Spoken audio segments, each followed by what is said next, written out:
Are there chickens in Sears Village? What the heck? Chickens in Sears Village? Yeah. Mate, are there? I don't No, remember. there's not. I was gonna say I didn't think there was. This clue requires me to kill any chicken to obtain a key. Any chicken. I mean, you Any could chicken. just you could do I'm a going to champ guild. Lumbee. Too Yeah, bad. I'm going to Lummy Lumbee. works. Lummy I'm works. going to Lumbee. I'm pretty sure the fastest one is technically Champions Guild teleport, and then you just like kill the chicken in the garden there. I do have a combat bracelet, but it's too late for that. I'm already at the Lumbee. I'm back at the old stomping ground to kill a chicken once more. Hell yeah. The chickens have PTSD. They're like, oh no, not this fucking guy again. Not this guy again. It's so funny. You go to pay to play, there's nobody killing chickens. You're in free to play, there's a ton of people killing Yeah. chickens. It's so funny. In pay to play, it's all the rock boys. Every single rock crab in the nation. Oh, dude, yeah. They didn't stand a chance.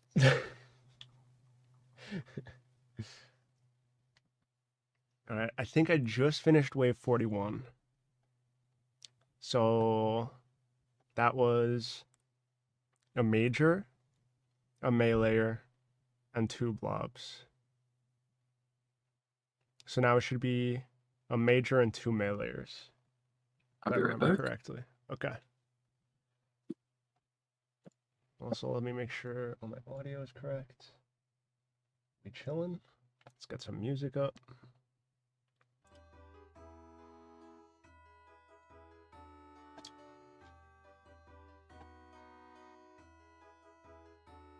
It's so low.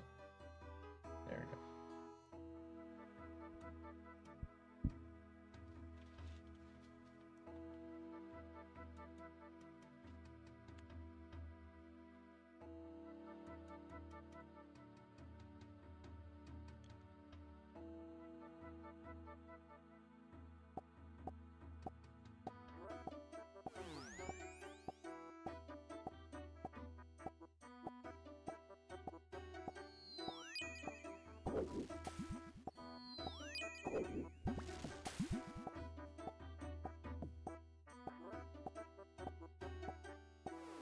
Oh, it's just a major and 1 meleeer.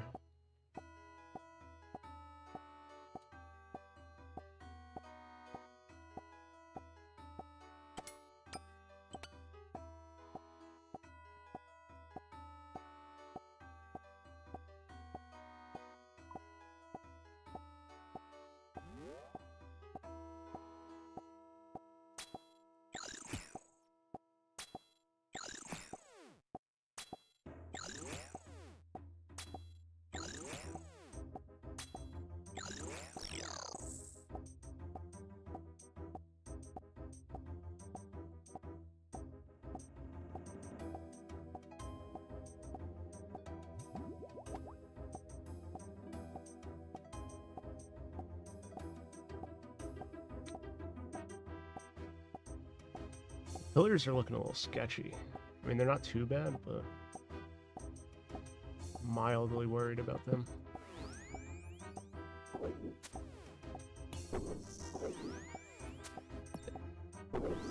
I know that. Word.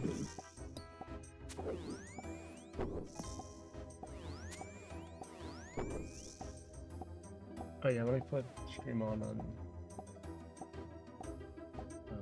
Discord as well for you.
Worlds are laggy at the moment, which is scary.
Why did the bat move like that? That was weird.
Getting some extremely cringe waves. I was gonna say, looking at it does not look fun right now. Yeah. This is the first tumble wave in like 5 waves.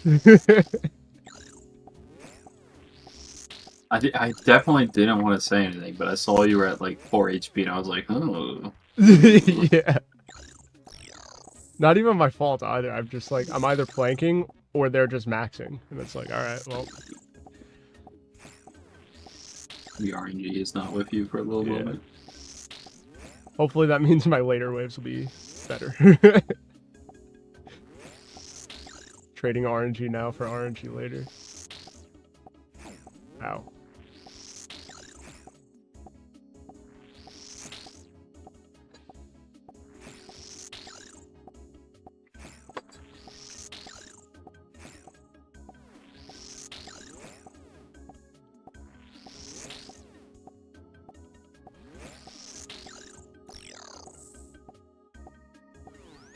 Literally just gonna mage this guy.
Yep, that's 50.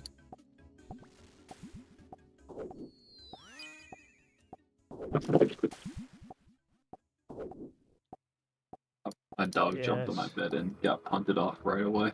You okay still? The rejection. Not again. What'd you do?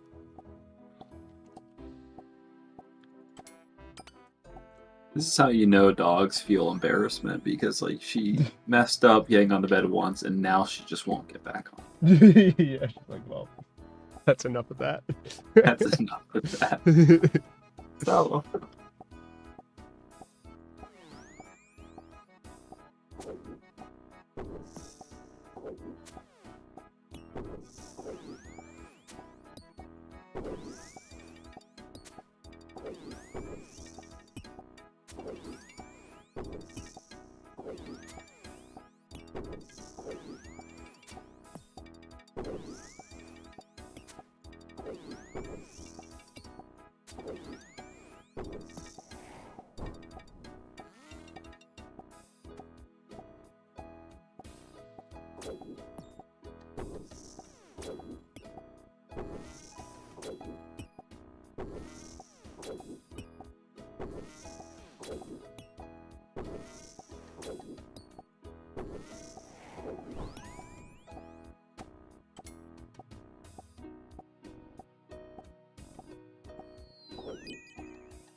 Oh.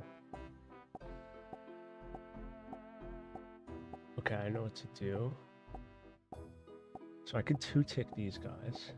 If I click him, immediately flick to mage, then it's 2-tick, 2-tick, 2-tick, 2-tick. So I could go...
Maybe now I can heal up.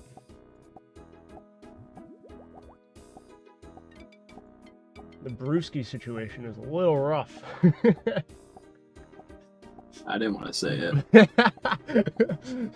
It's still possible, but ugh. But yikes.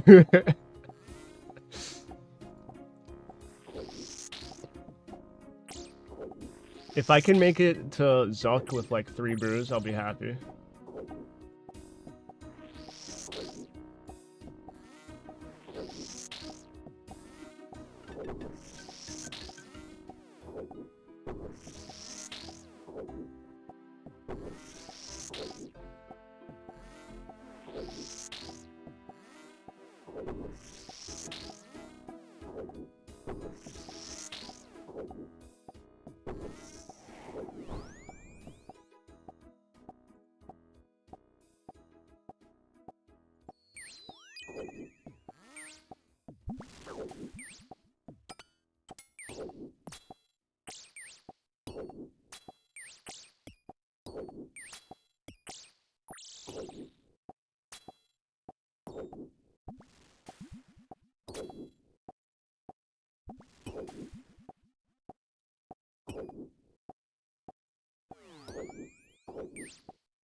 Reach him. Yes.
Christopher Bard, how's it going?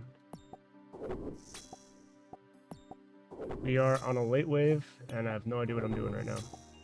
This is a rough solve, and this pillar's probably gonna die, but I think we still got it, so.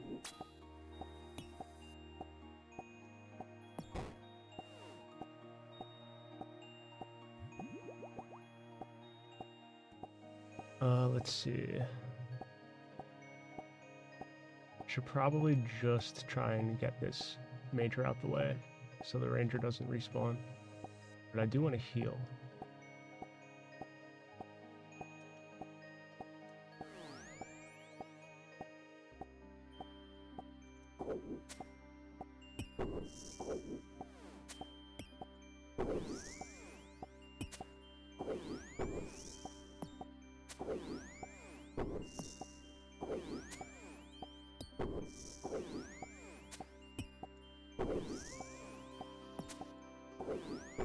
Yeah, this game's crazy. So basically, I mean, this is old school RuneScape. So it's basically the new iteration of RuneScape because they went in a direction that most of the players didn't like with the old version. So they made a backup of one of the 2007 version of the game. And basically they created like a separate branch of the game to go off of, and they added updates to that instead. But basically the game allows this launcher called Roomlight, where there's a bunch of plugins in it that you're able to that are able to help you with the game. It's not like cheats, but it does help you with visibility and stuff like that. Like it outlines the hitboxes of all of the creatures, so that way you know exactly where you click if it's actually going to click on the monster, so you don't accidentally click through them. And you're able to put tiles on the ground to mark specific things. So I have a whole bunch of like notes here, which I honestly don't need anymore. I could probably remove a lot of these because I've been doing this content for a little bit now. I haven't beaten it, but I've gotten very close. But yeah, and it shows you exactly the amount of space each creature takes up, and like if they're being blocked by pillars and stuff like that. And it shows exactly where your player is, because where it looks like your character is isn't exactly where he actually is. So there's like a little tile that you'll see move around, and that's where your character is actually considered. You move 2 tiles at a time. But it's a very interesting game, and all actions in this game happen on like a timer basically. It's basically a rhythm game in disguise. So this game has ticks that run at 100 BPM. So it's 1 tick every 0.6 seconds, basically. Meaning that you have 0.6 seconds to react to everything, pretty much. And that's why there's like a little ticking in the background, because that's like a metronome that's going every 0.6 seconds to help me with like protecting against the different creatures. So like this guy right here, he's a major. So when he attacks me, I want to have this active to protect from magic. But when this guy attacks me, then I want to protect from range. So they all do like different combat styles and stuff like that. So basically, the metronome helps me time, basically, okay, this guy hits me 1 tick. Now the tick has passed, so I click on the other one, you know. Oh yeah, this is RuneScape. Oh yeah, this is big time RuneScape. This is the RuneScape that most people play nowadays, actually. I mean, my screen probably looks crazier than people who are more like casual players, but that's just because this content right here is the first or second hardest thing that you can complete in the game, which is why I've done how many things? I've attempted this 63 times and I have not beaten it yet, and I'm not even sure if this is going to be the one either. So, but basically what you get from completing this, if you actually complete it fully, you get the Inferno cape, which is the best melee cape in the game. It has the highest melee strength bonus. So that's what the point of this is. But you have to go through 68 waves of creatures that progressively get harder. And after the 68 waves, then there's like a final boss. You see this thing right here, this glyph? It's like a shield that'll go back and forth. And you basically have to run back and forth and follow the shield, because there's going to be a big like monster here who shoots a ball at you that you can't protect against. So you need to be behind the shield at all times. And while that's happening, you're moving and shooting the creature while the shield's moving back and forth. Every couple minutes, there will be a major and a ranger that spawn in as well. So you have to protect against them as you're moving and attack them to kill them. And then you go back to fighting the big boss here. And then once he gets really low, then healers will spawn. And you have to kill all the healers as you're moving as well. It's super difficult, which is why it's taken me so many tries. But some people do this in their sleep too, and those are the real gamers. I don't understand it. It's pretty crazy.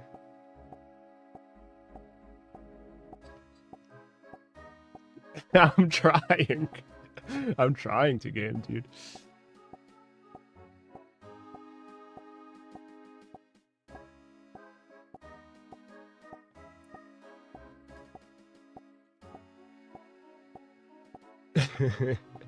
So yeah, we're at one of the later waves. We're at wave 55. It goes up to 69 waves. And basically once we get past wave... Hold on, let me think about this. If we get to like wave 64, 65, we pretty much made it. I don't think I've gamed that hard in my life. Yeah, it's just some rough stuff. But I don't know. The types of games I play, I mean, because RuneScape is mostly an other monitor game. When you're not doing content like this, I literally keep RuneScape in my other monitor and I just mine like I'll mine rocks or like chop trees in the other monitor as I work on like game dev stuff. But this is probably the most active content in the entire game. So, but I really want that cape. I mean, I've tried enough times. I'm pretty much there, and I know what I'm doing, but I just haven't gotten it yet. Luck has not been on my side. My friend lent me his bow a few months ago, and it just has not worked out. His bow has had the worst RNG. It's cursed. He actually sold it recently and rebought it because it was kind of fucked. But yeah, so we're pretty close now. We're pretty close.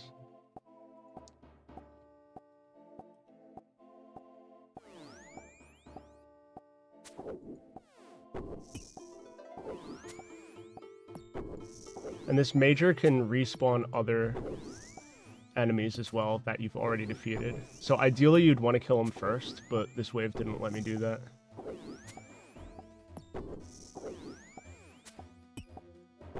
Yeah. Yeah, I ain't gonna stop till I get it. It's just slowly but surely. I only do like a run every day to every few days because like each run, I mean, as you could see right here, 126 minutes. I went really slow because I did half of this run last night as I was like having a conversation with friends. So like I didn't really I wasn't paying my full attention. But still. Let's see. If I move one to the right, that's gonna move one to the right. But I don't think it'll see me.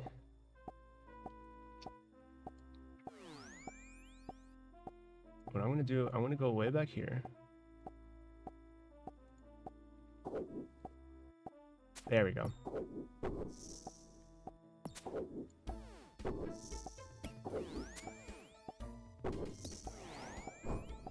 Okay.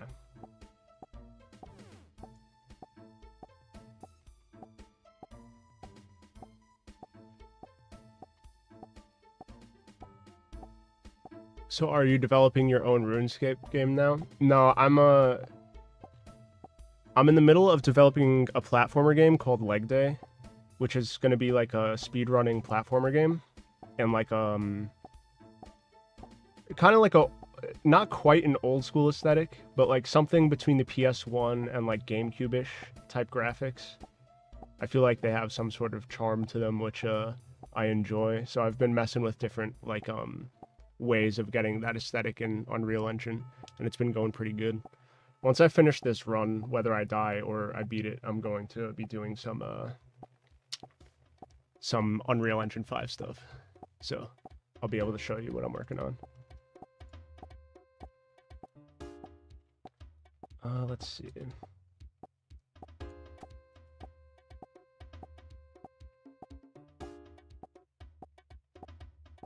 Leg Day, you love GameCube? Yeah, GameCube's my favorite. It's my favorite era of games.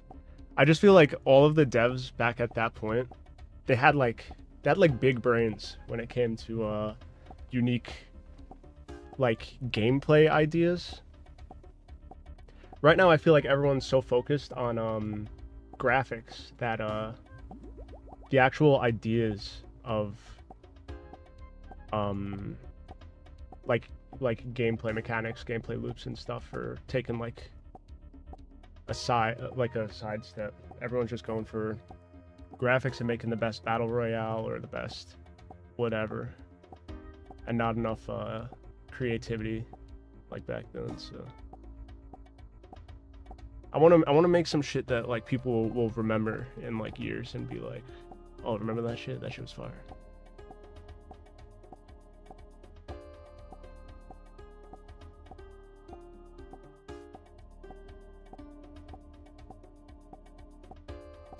Let's see.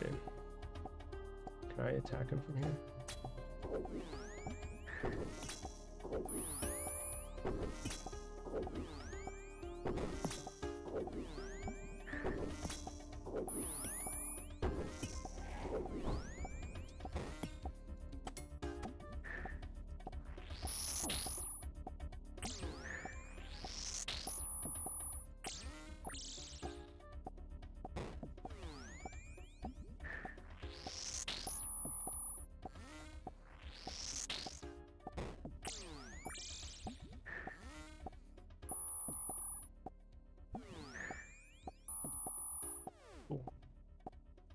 Pikmin, yeah, that's what I'm saying. Pikmin was creative as hell. Game was really cool. Even the racing games were creative back then too, like F-Zero. You don't really see games like F-Zero anymore. Just like the texture work and stuff of that game looks really good. And I like the style of things like Super Mario Sunshine as well. It was really like peaceful and stuff. I just like the world building, you know?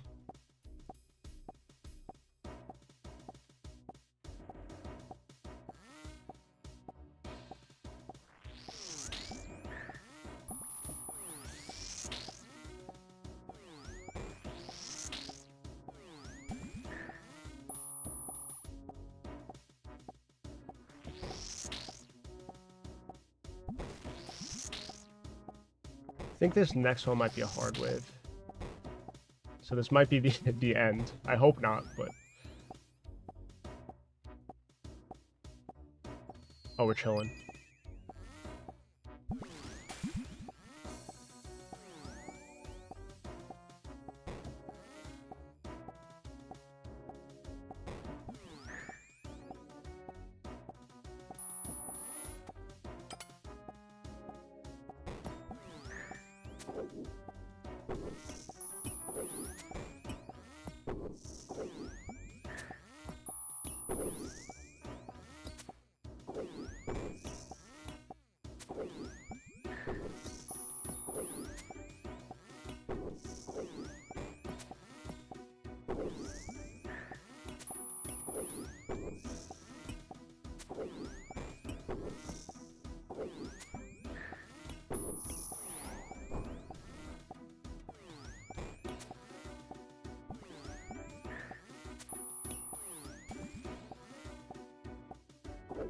Whoa, he punched me.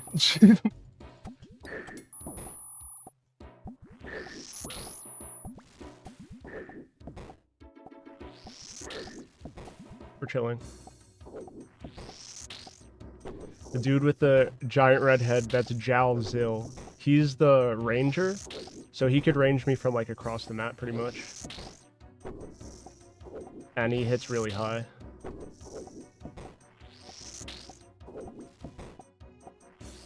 And if you got too close, he'll punch you in the head, like what just happened to me.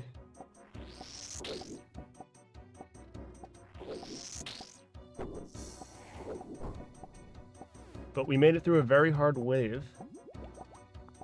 Through good luck. Any wave where there's two of these dudes is hard. Because, they try and hit you with whatever you're not praying. So if I'm praying this, then he'll hit me with something that I need to protect with this. So then I need to start, like, alternating back and forth. And that's when stuff gets a little sketchy, you know?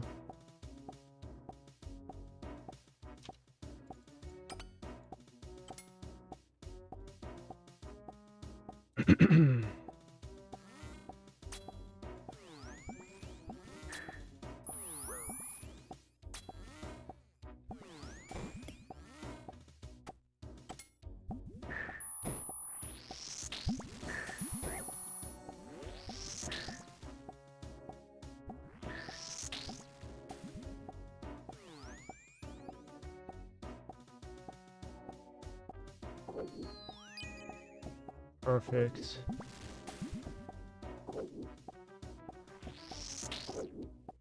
Okay. Now let's hope I can kill this guy fast.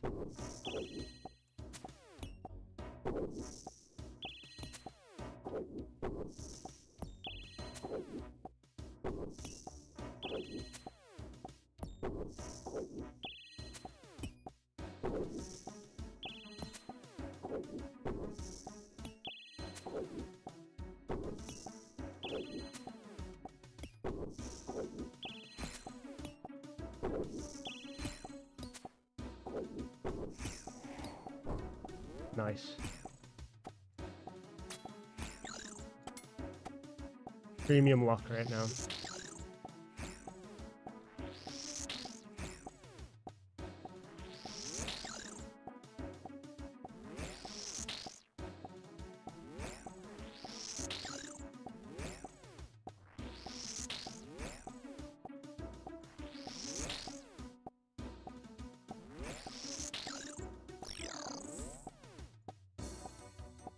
What I honestly could have done, I could have made that safer.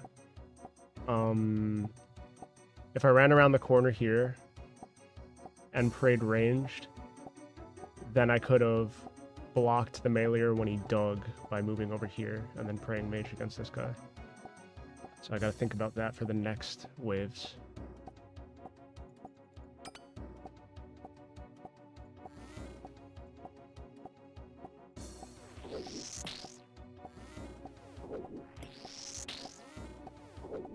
I'm not wearing the right thing.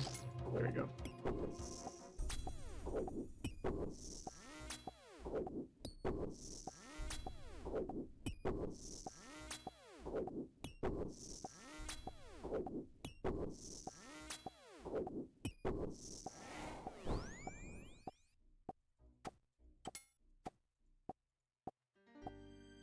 Yeah, the scary thing is this dude digs the meleeer here.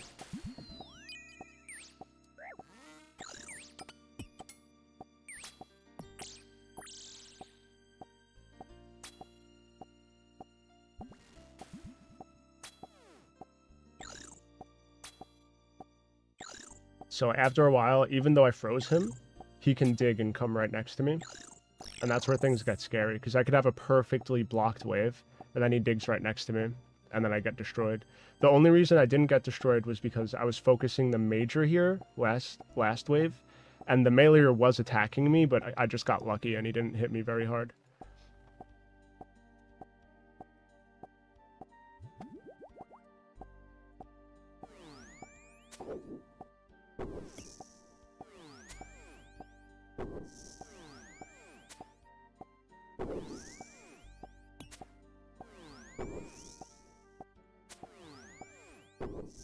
See the major respawn the meleeer. So I have to be aware if he digs.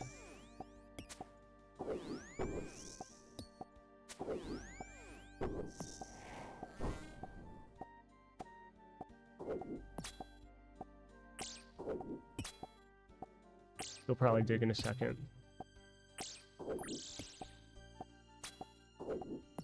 Yeah, see, he dug. So now I could run here and then trap him. This game has some weird stuff that goes on. If you're like directly at a corner with an enemy, and he's blocked on one side by an object, then he can't attack you. But you have to be directly on the corner. There's like weird quirks about the game that you know, have to learn for this content in particular.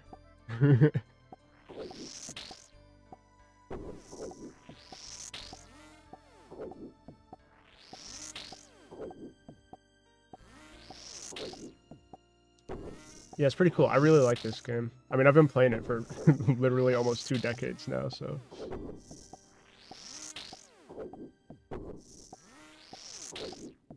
I started playing this game when I was in, like, 4th grade or 5th grade.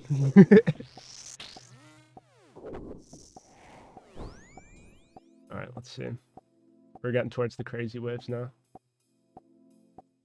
Okay.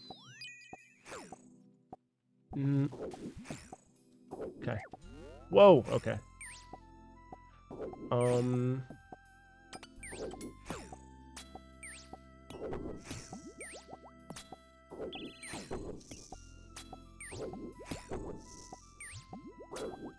I died. I'm trying to think, what could I have done there? I died on the same wave as last time, too. I keep dying on 59. 59, 59, yep. So what could I have done there? Let's see.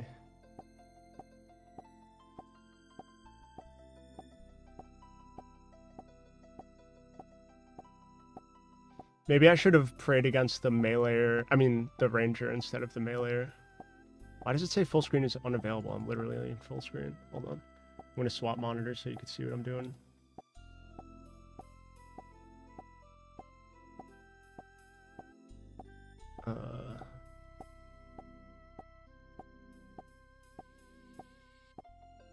Come on.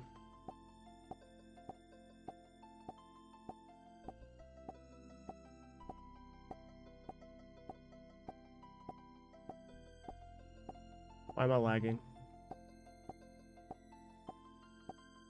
YouTube really hates me lately. It's making me angry. Hold on.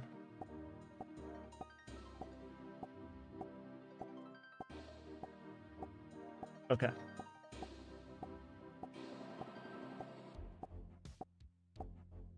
So this is the situation I was in. There was a ranger hitting me, a bat hitting me who also hits with range, and then the meleeer. I opted to go and hit down the ranger. What could I have done better?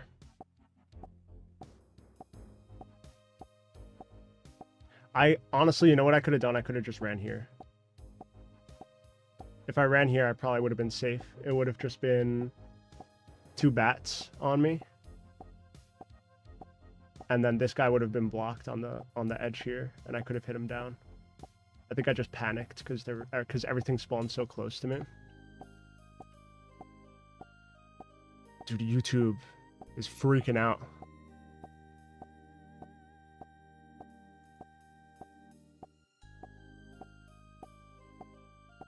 Let's see. Okay, so I went right here. You gotta freeze the nibblers at the beginning. So I went for the freeze, and everything spawned right on top of me, basically. If I got here faster, I could have blocked the ranger. That's what I initially tried to do, but I was too late. You see, I clicked here. I meant to click here, so that way I could corner trap the ranger, and then I would have been able to just pray melee and kill this thing. I thought I had him corner trapped, but then he moved forward. And that's why I prayed melee instead of ranged, and then I just camped it. I probably should have swapped to pray ranged instead and just hit down the meleeer. Or I could have moved up, like I said, and I would have been protected anyway.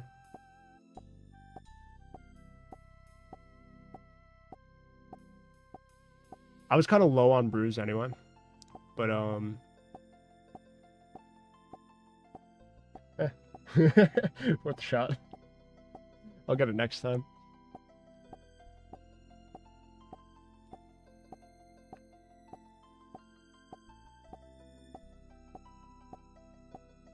Oh yeah, there was a random event in game. I just ignored him. Sometimes there's every once in a while a guy like an NPC will randomly appear and give you something. Yeah, GG's, not too bad.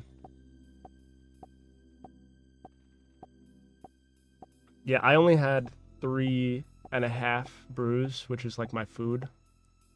So I start with 7 at the beginning of all the waves. And I would ideally like to have 4 full ones by the time I hit the last wave, which I did not have. But whatever. Still a good run regardless. I just need to, like, when I get into a crazy situation like that, I have to focus on, like, what the best solution would be while I'm in the wave. Because it just spooks me. And then... Oh, wait, hold on. I'm gonna bank my stuff. Alright, let's do some Unreal Engine stuff now. I wanted to mess with some graphics things. I'm in the middle of doing, like, I'm making an anime style character, but like with old schoolish type graphics. And I got like the pixelization that I want pretty good. But I think now I need to get like the environment looking how I want, because it's still just like the base scene. And I saw some people or some dude on Instagram had some really cool PS1 style art that I was looking at earlier. And I want to see how I could do some of that. Hold on. Okay. So you do Blender too? Yeah. I use like a million different programs. I use Blender, Unreal Engine, Substance Painter. I learned 3D with Autodesk Maya. I honestly, I use it all. I do 2D art as well. I use Clip Studio Paint.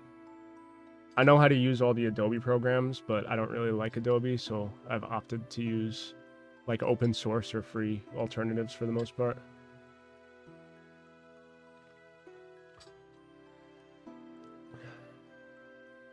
Hold on. So if I hit play, it might lag stream, so let me know if that happens, but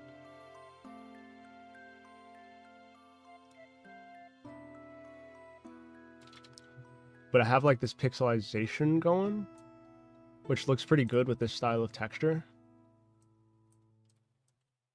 This character is the only thing in this style so far. All this other part of the map and this character that I'm moving around is just like base with Unreal Engine. But this character here, I textured myself and stuff. And modeled.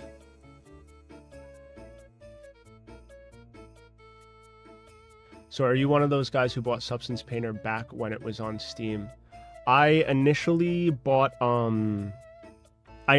Substance Painter before it was on Steam, actually, before Adobe acquired it. I bought the perpetual license. But then after a while, I bought a newer version when it was on Steam.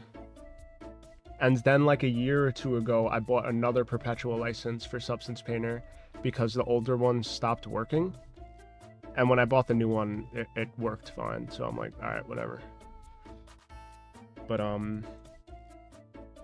yeah, so I'm pretty happy with how this is coming out so far. It was a good test.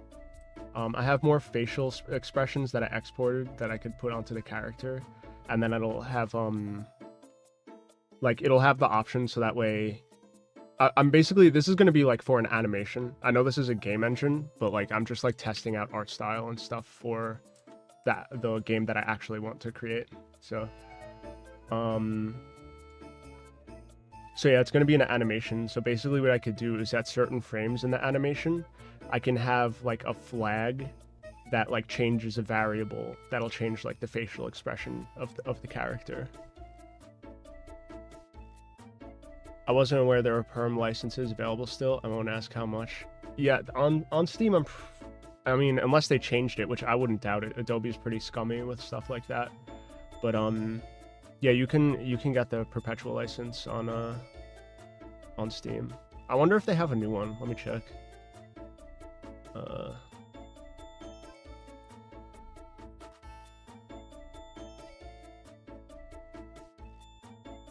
Hello, Painter.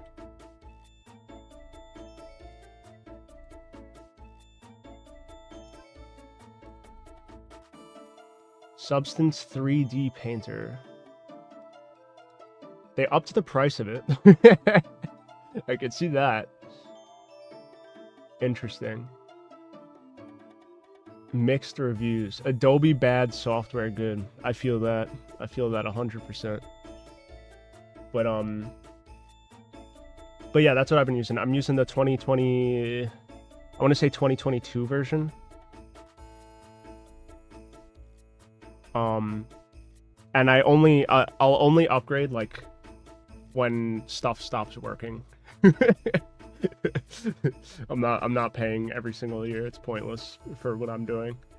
Because the stuff that I like to do, like I think realistic graphics is cool, right? But I'm not trying to go for super realistic graphics with the projects that I'm doing. You know, like I don't really care too much about having the most realistic game on the market and stuff. Everyone else is trying to do that. I don't really care. So, youch more than your budget. Yeah, it's a little expensive, but I mean, this is the only stuff that I actually like really care for doing. I don't really play too many games outside of RuneScape and whatever cheap games come out during the year. So this is like how I make money and also my hobby at the same time. I've heard there are AI tools to allow advanced material painting in Blender. I wouldn't doubt it. I mean, that would make sense. There's a lot of like scripts people have been making using AI for Blender, even like with geometry and stuff like that, to create scenes, like scatter objects in a certain way and stuff like that. I'm not too huge on AI. I really dislike AI when it comes to 2D art because it's just like, it's just a machine that steals other artists' work, basically. But when it comes to AI as a tool, like in other programs, 3D programs and stuff like that, I think it's pretty cool. Could probably be used for some cool stuff. But yeah, I don't know. It's just not part of my workflow right now. We'll see what happens in the future.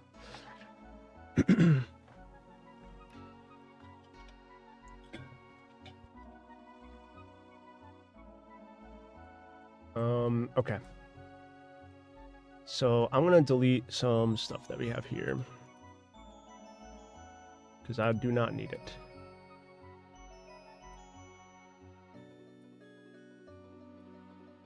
I've heard as much, and yeah, it's also insanely hyped up right now. It's also kind of propping up the stock market too. Yeah, that's why I kind of think I'm like a little wary of it. I'm not a super hater of it. Like I'm sure I have some hating tendencies on some of its uses, but the thing is, people are hyping it up so much, and I don't think that it can be as good as they're saying. I could be wrong about that. Well, time will tell, right? But people are acting like it's like the next internet, and that's just like not how it is on the back end. Like, it receives data and then outputs data based off of that. You know, it's not like actually learning like they're saying it is, you know?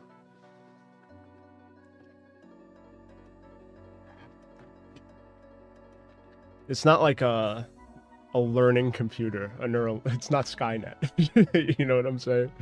So it's like, I think that is wildly important, but it's different than the hype would present. Yeah. Yeah, that's what I'm saying. Like people are like, yeah, this is going to take over everything. And it's like, I mean, I've been in Chat GPT and asked it questions, and it's just given me complete false information 100%.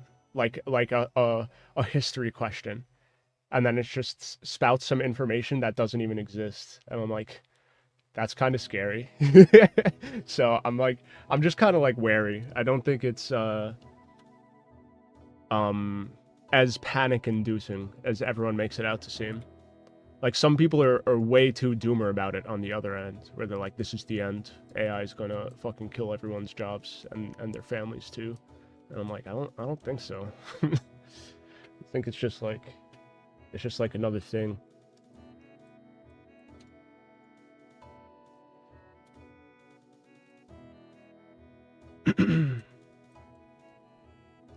That could be cope though. Whatever.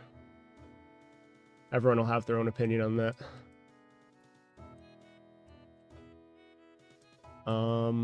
Okay. So I turned off a whole bunch of stuff in Unreal Engine because I'm not going to be using it in this project. So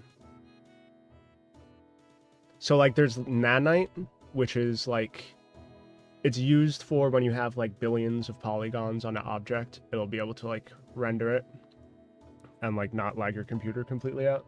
But I turned that off because most of the objects that I'm putting in the scene are going to be low poly anyway. And Lumen, I have like kind of gimped in here a little bit because I don't need super highly realistic lighting because everything's going to be pixelated in game anyway. What I do want to have though is some sort of lighting that can affect the character, but in a very specific way. Let me see if I could bring up an example because it's kind of hard to explain. Can I log into Insta? Hold on.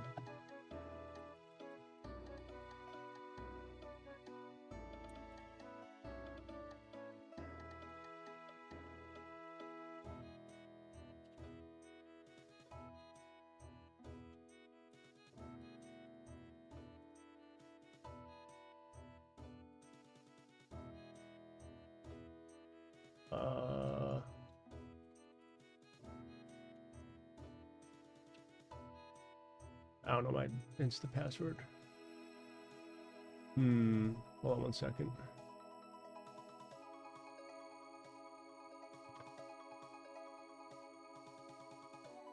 Okay.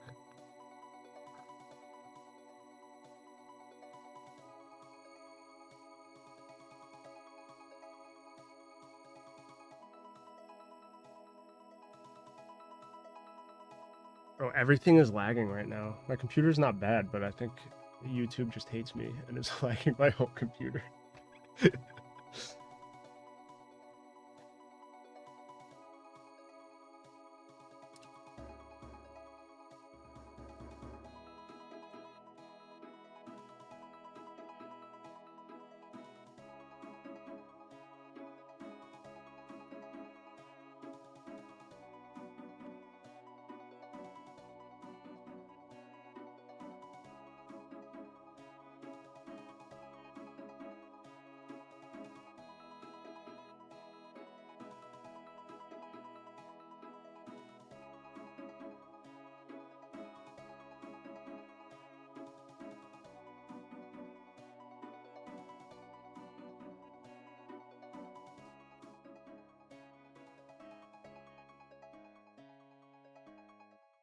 I have no idea.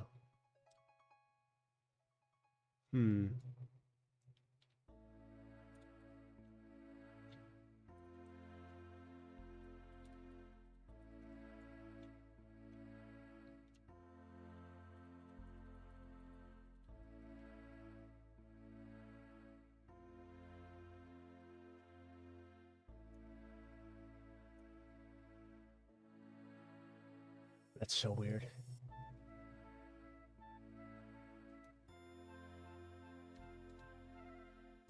Let me see if I can find a separate example then. Oh, maybe the dude on Insta has like a Twitter or something.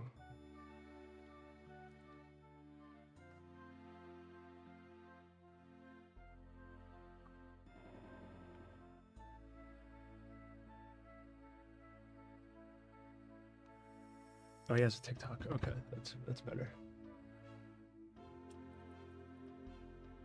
And Insta's really cucking themselves by making me log in to be able to use their shit. Because now I'm just not going to use their website and I'm using their competitor instead.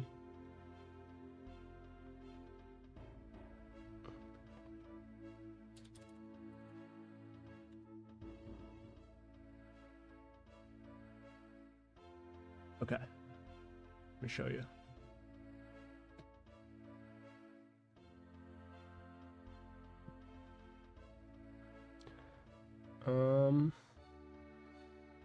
So stuff like this.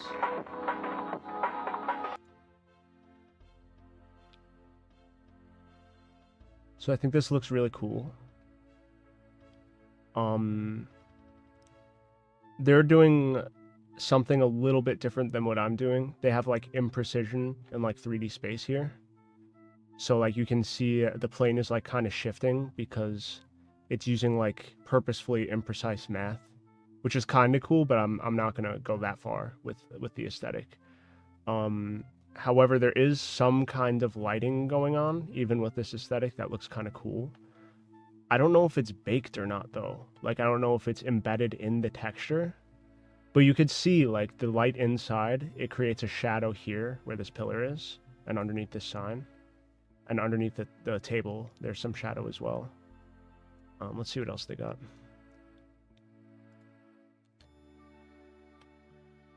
Yeah, it does kind of look baked. So yeah, you got the lighting up there. And then there's shadows on the wall here where the lights are. Is that something I just do in Unreal itself? Like I just bake the lighting?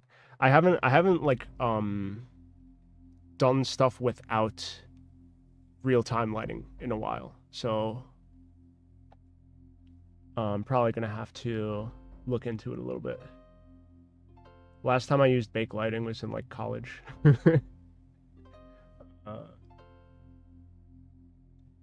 But yeah, it's kind of a vibe, and it's a similar setting that I'm going for as well, because it's like a crab animation.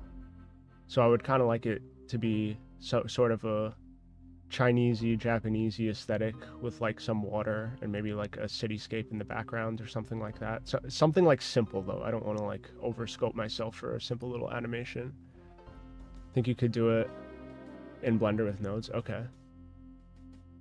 You got a dude in your Discord showing you that last night, actually. That's pretty cool. Yeah, see, I could do it in Blender, but I'm, the thing is, I'm trying to, basically, I'm setting up the aesthetic for Unreal. So that way I can, so that way I can use that same style for my game when I start building the level, which will be happening immediately after I finish this animation. He did some kind of SSAO thing. Oh, that's pretty cool.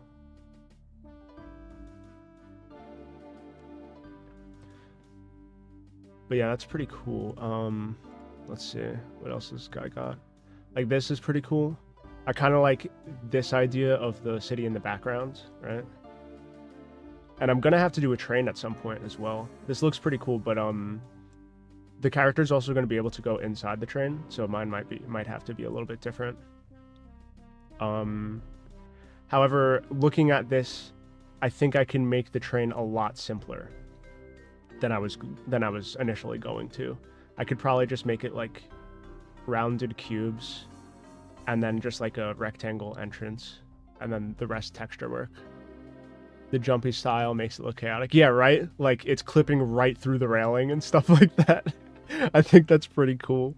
And I think that chaos would kind of work for what I'm doing in my game as well, because everything is going to be super fast paced and shit. So shout out to this guy, Moofju.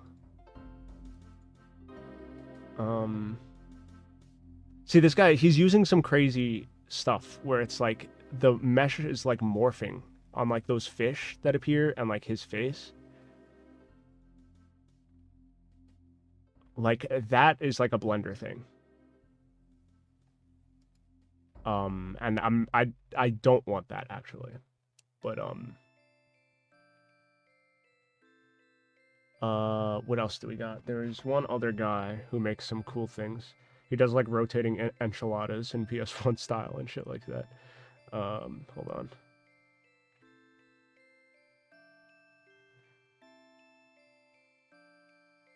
Should be under my saved on Insta. Let's see if he has a TikTok.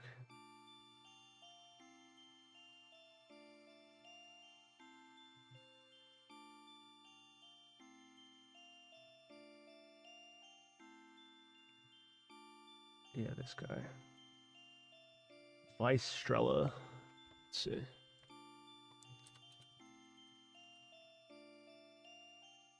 There he is. Okay.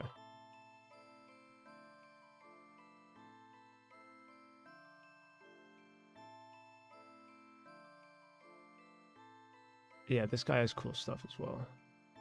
Where's the enchilada with this? No. Whatever. Stuff like this. Like, that's pretty cool.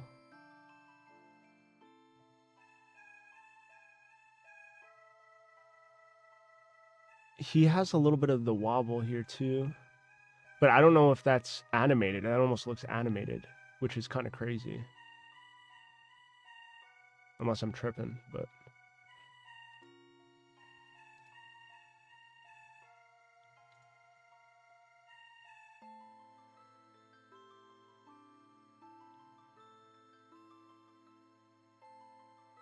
But yeah, I kind of want to go for this vibe, but like lighter. Like I like the saturation level, but I like bright-ish colors. Maybe it's just because like a lot of these scenes are dark, like they're at like nighttime. At nighttime, I like this aesthetic for sure, easily. But a lot of, I think my game is probably going to be 50-50 daytime, dark time. So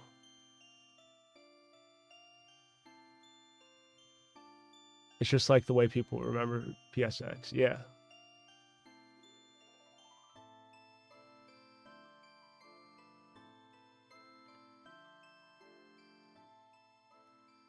It's very cool stuff. How many models do you have to make? A lot. I've made a lot already, but it's still going to be a lot. Let's see. Do I have a file open still? I do. Okay. So this is like a C, going to be like a C train station level. I mean, not this. This scene is just like models that I'm making for it. But basically at one point you're going to be going underneath the water with the train, and it'll be like kind of a underwater subway station, and some of the walls will be glass and you could see through into the ocean, and we'll see a bunch of different like fish and stuff like that. This crab is going to be in the animation that I'm making with this, but I mean, the animation I'm making currently is unrelated to the game. It's just like a style test. But so yeah, we got a barracuda here, got a dolphin, a thresher shark, a big whale. These guys are actually going to be really small, and I'm going to try and make like schools of fish that like go around, and maybe the barracuda will chase them. Will chase them. We got a flat Luke here. The only thing that's textured out of these is the crab right now, but he's fully rigged and stuff as well at the moment. We got some coral here, different types of coral. This is gonna have to be fixed. That faces backwards.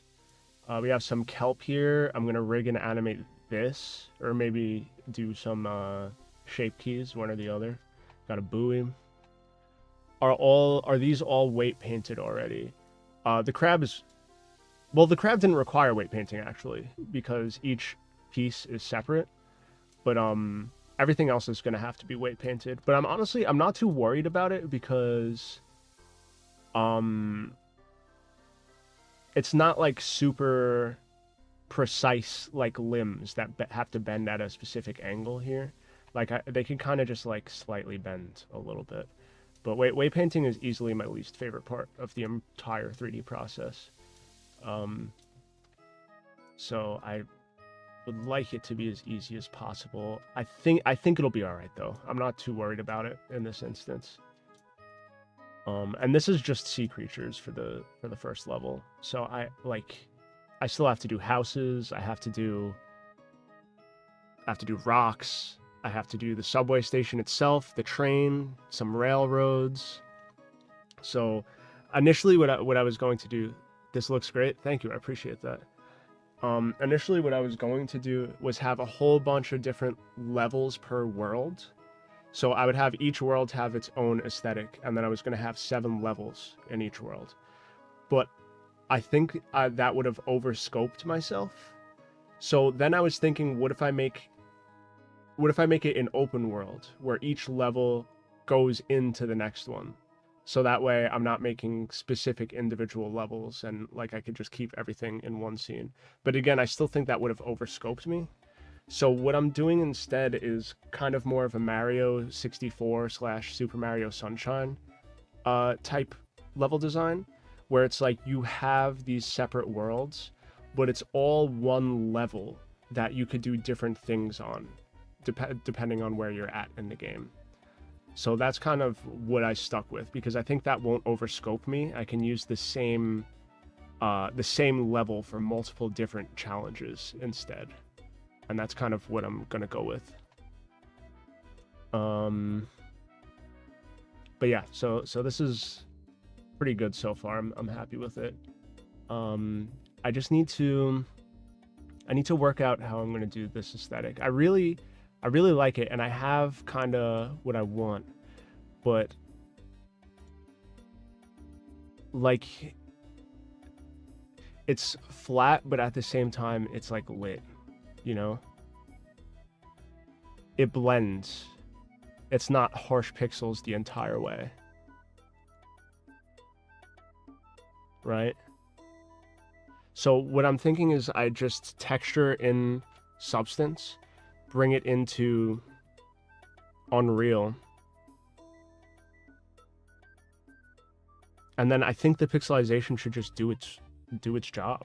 Like, if I make a concrete texture and it looks like concrete, and then I bring it into Unreal with all the pixelization, then it should just do it.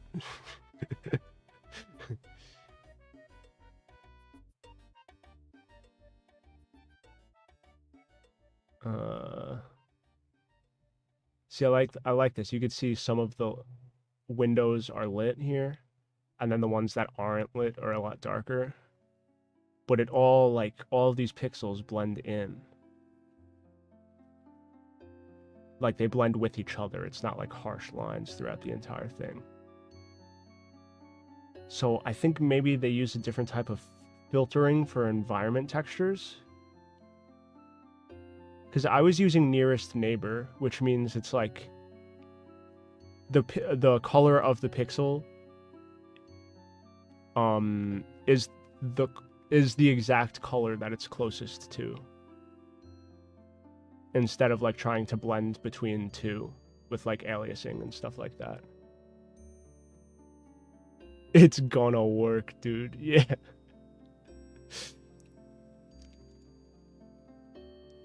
So I think my next step, all right, let me just, I'm gonna just start putting shit in.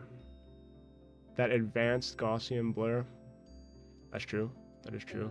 Because I know they use, on like the N64, it's not like perfectly pixely either. They use, what do they call it? I think it's tri-point filtering or something like that. And it gives it like this distinctly blurry effect that a lot of the N64 games have back then. Excuse me.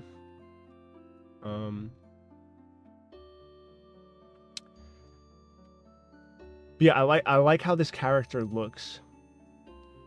It's a little cell shady, and I'm using nearest neighbor, so you could see it's like it's either dark or it's light. There's no blending in between the two.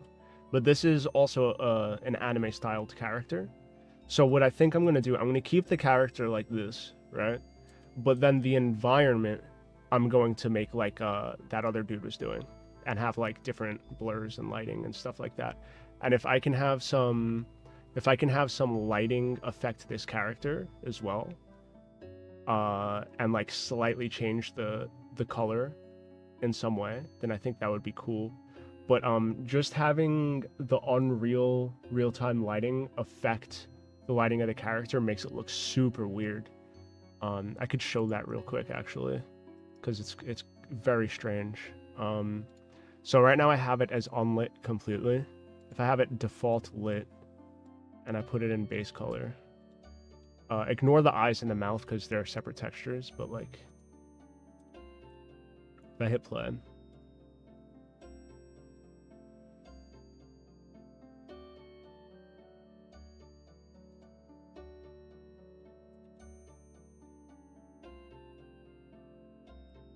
so I think it's just the way that the Unreal real-time lighting works. It makes it too, like even in this style, it's like, I don't want to say the word realistic, but I need the lighting to be more scuffed.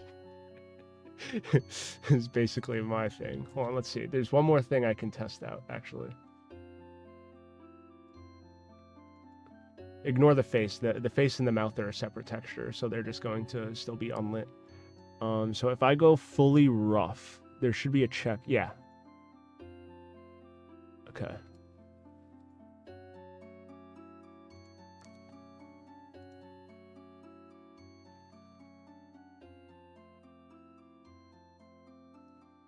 The line between the colors of the jacket is sharper than the line between the world and the character. Between the colors of the jacket is sharper than the line between the world and the character. I see what you're saying. Yeah. I think it's just like this combo of lighting.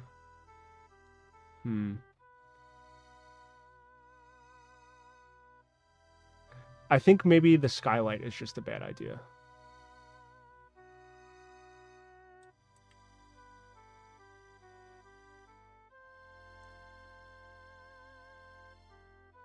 She looks very round. Facts. So like you see like the light's also affecting the joints of her knees. Like you could see it in between them. Whereas when it's unlit, that seam is just not visible at all. Okay, let's see.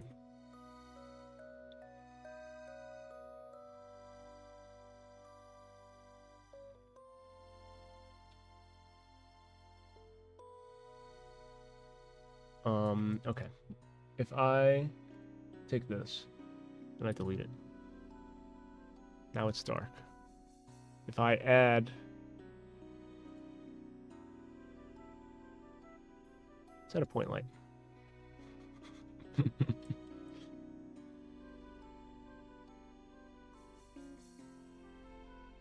There's got to be some lighting settings that I can use that people who have done this before, this sort of style before, have figured out.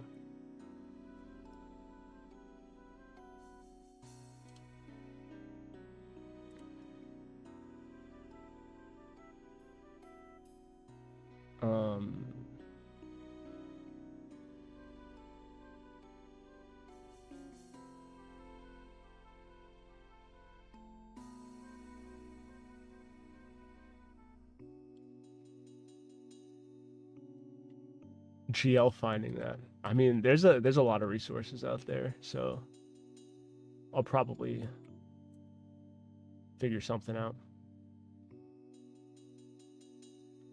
But regardless, let's bring back that point light for now.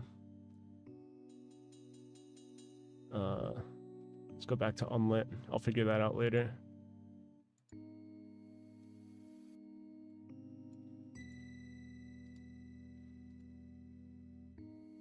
Because there might be some way where I can affect the color space of the character's texture directly. Or something like that. I don't fucking know. I don't know what I'm doing. But we're learning. We're figuring stuff out. So yeah, you see like the legs now?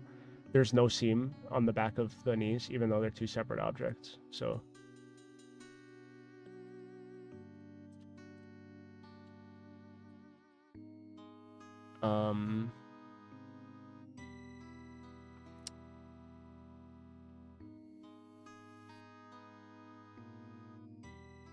Okay.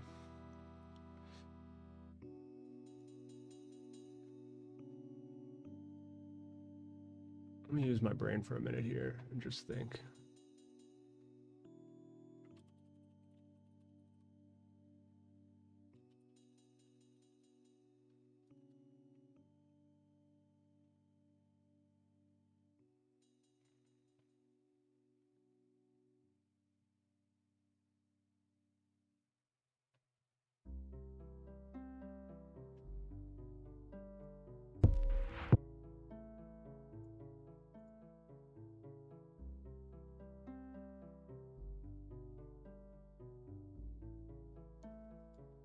And one thing I don't want to do, I don't want an actual filter.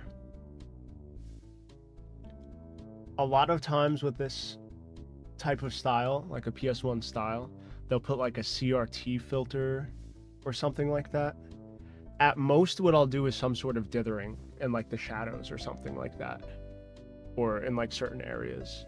But I don't want like a CRT filter or like screen wobble or anything like that. If anything, that kind of thing where it's like imprecision of the polygons, where it kind of like wiggles a little bit, that's the most that I'll do, but that's not like a filter over the front of the screen. That's like that's something like completely different.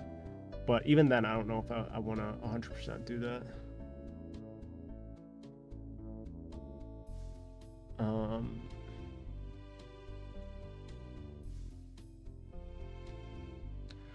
Are you kind of imagining like Mega Man 64?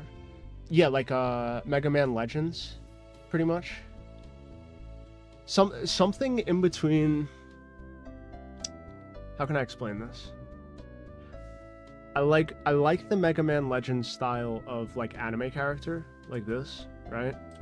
Because the reason why I'm going with the anime character right here is one of the levels, only one of them, is going to be like Japanese styled. So I want the characters in that level to be like anime. You know what I'm saying?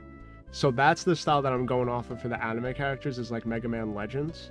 But for the environments, I want them to sort of be more like that dude that I pulled up before with his building, where it's like real, almost real looking textures at super low quality kind of thing. Have you played around with doing some forced resolution lowering? That's actually exactly what's going on. So like right here, it doesn't happen in the viewport, but once I hit play and go full screen, it's lowering the resolution to 25% of the full resolution. So this is a 4K. This is 4K resolution, but like 25% of it right now. So like you can kind of see the individual pixels and stuff like that. It is in essence pretty much just lowering the resolution entirely. So I mean, it's basically doing what I want. I think I just need to get some stuff in here. So you know what? That's what I'll do. Let me get some stuff in the actual project before I start scrutinizing what I need to do. That's the lowest you want to go?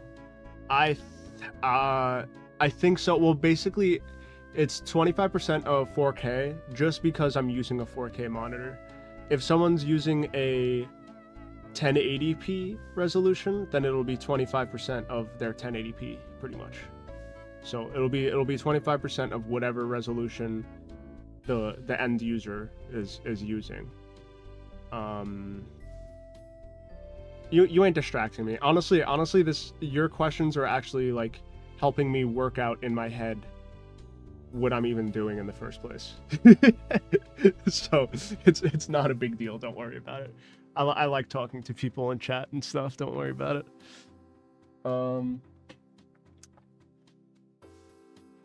But yeah, I definitely need to.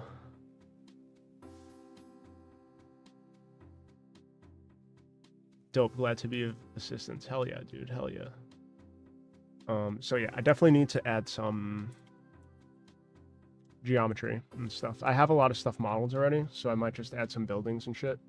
But let me because basically I'm remaking an animation that was made in 2D but just in 3D. So let me see what this person has in their background. I'm not going to copy it, but I want to see what might work with it.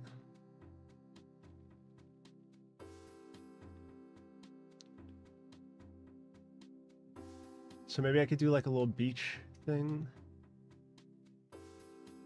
I have a water texture already that I or a water shader rather that I created.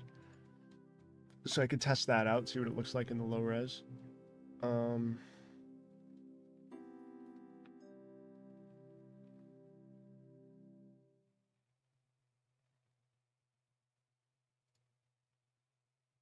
Okay. So I have some buildings to go on each side of like the little area that I want her to be in. And maybe I can make like a little cafe area. Kind of Japanese-y style, like a sushi bar or something.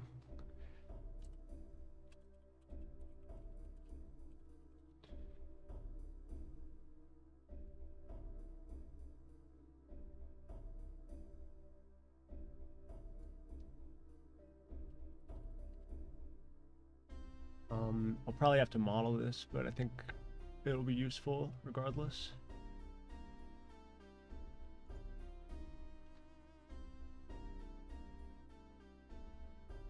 Let's see.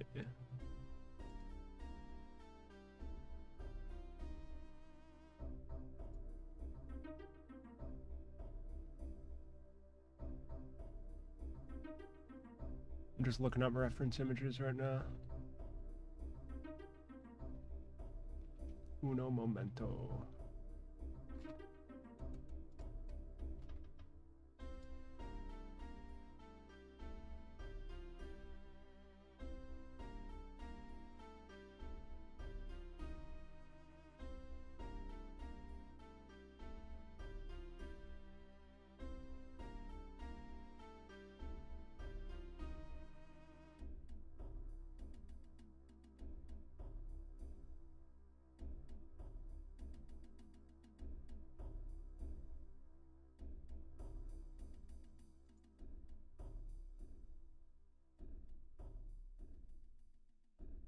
Hmm.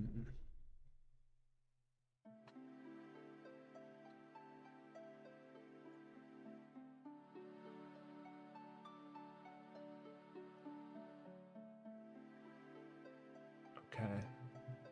That looks pretty good.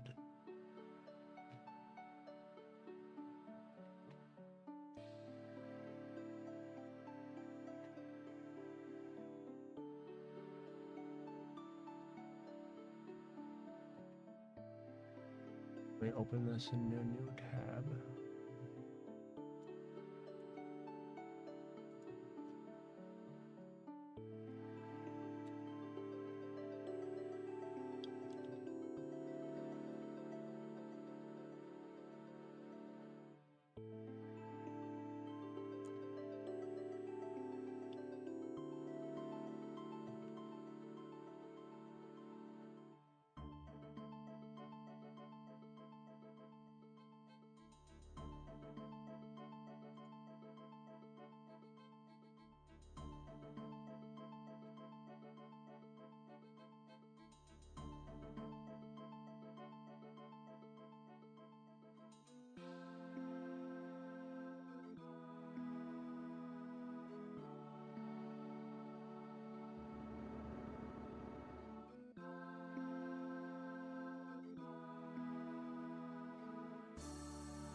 Hmm.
I'm trying to find stuff that doesn't look too modern.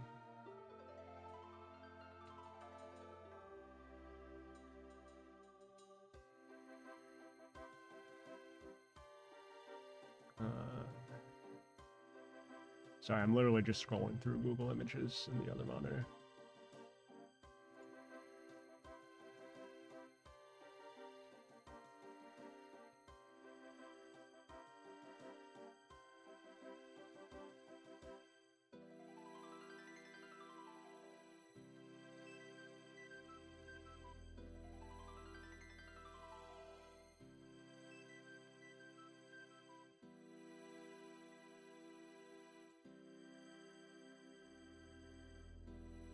Okay.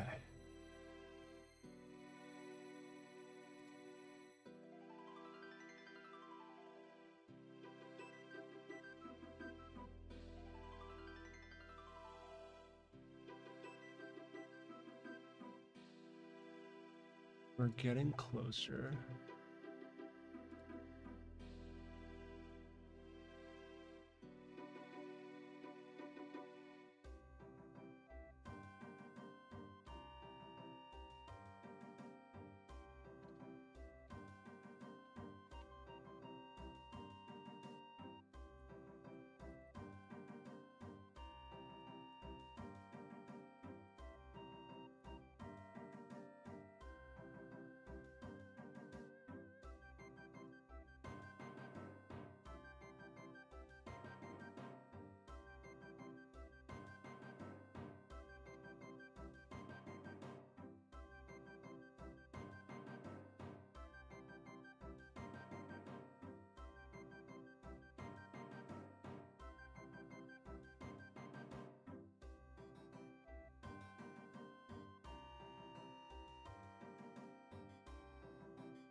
Okay.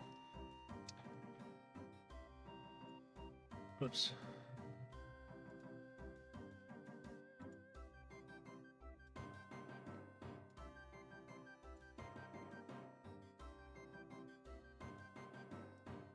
Oh, hello, Muhammad. Sorry, I was just looking up reference in the other monitor because I'm gonna build a building for this scene. I'm making an animation here with this character. I'm trying to go for like a PS1 style aesthetic. So if I hit play here, you can see that the texture is like downsampled. So like everything looks kind of like pixely and stuff. And I kind of like that vibe, but I'm trying to just like nail an aesthetic for a PS1 style. And although I think this character looks good, I need some buildings in the scene to really be able to tell what looks good and what doesn't, you know? So I just got some reference in the other monitor, and now I'm going to model some stuff. So let's see. All right, let's pop open a Blender. Let's pop open a Blender. What is this? This could close. This can open a new one. Hello. Okay. General. Let me move my live tab to another monitor, so that way I can see what you're saying while I look at reference while I model. So we're just gonna make a little building now. Just a little building.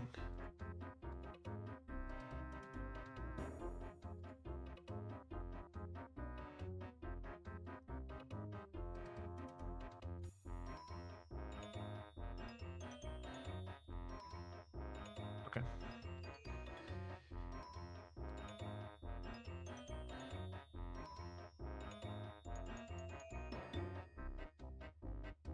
Let me just use my brain for a second. Okay.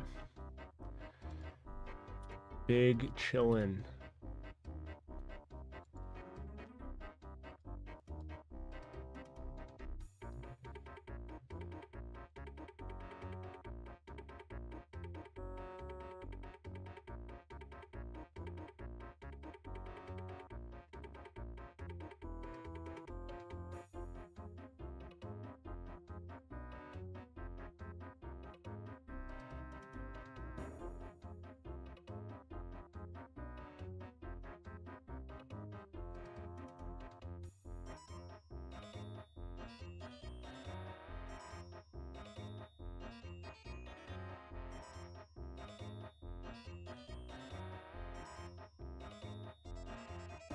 Right. Let me increase the size a little bit.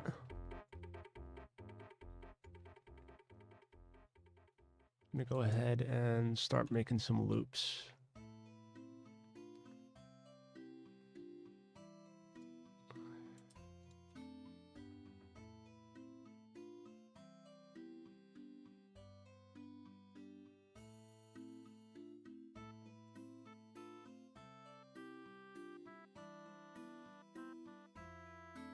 Oh yeah, this in particular is going to be for an animation. So this is basically what I'm doing is a style test. I'm making a game called Leg Day, which is going to be a platformer, created in Unreal Engine 5. But I'm just trying to get down what type of aesthetic I want to be for the final game. So to figure out what aesthetic I want to use, I'm just making an animation in Unreal Engine. So that way I can see what looks good, what doesn't, and then I could be like, okay, this is what I want for my game. So right now we're just testing with an animation, and then after this animation is done, I'm going to go right into making the first world of my game. But yeah, right now we're just going to make a model for some environment buildings for for this animation, and then I could also use it in the game as well.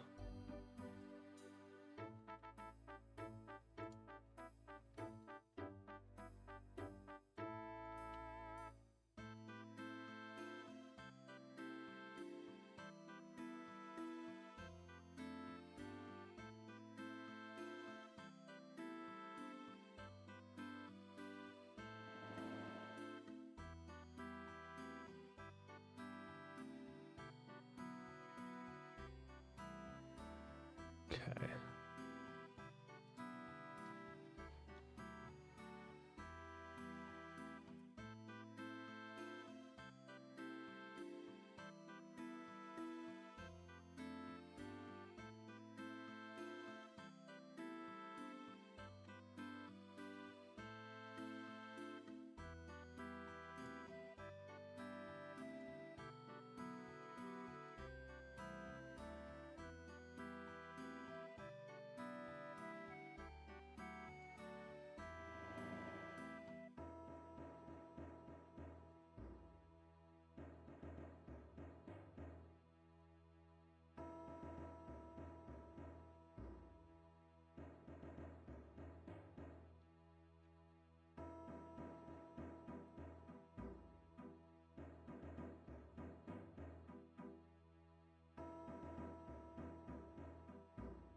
When do you usually stream? I'll try and pop in again sometime. Honestly, it varies. Sometimes I stream early in the morning. Sometimes I stream late at night. Those generally be the 2 times. Morning or nighttime. Good luck, bro. Thanks, I appreciate it. Yeah, thanks for the subs, guys. I'd appreciate it if you toss me a sub. I do stream a lot, and it helps me get work done when I am streaming, so you should see me around a bunch. Between playing some RuneScape, trying to get that Infernal Cape, and working on my game, you know, I'll be here. But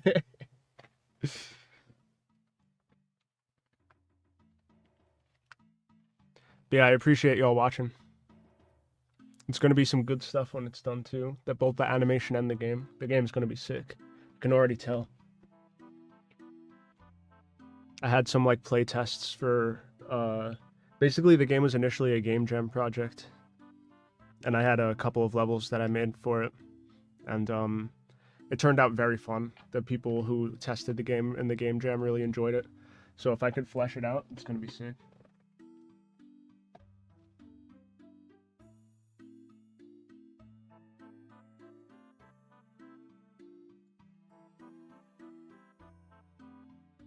Cavali's about to stream some Slayer soon. Hell yes, dude.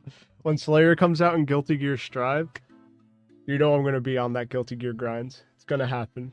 It's gonna happen.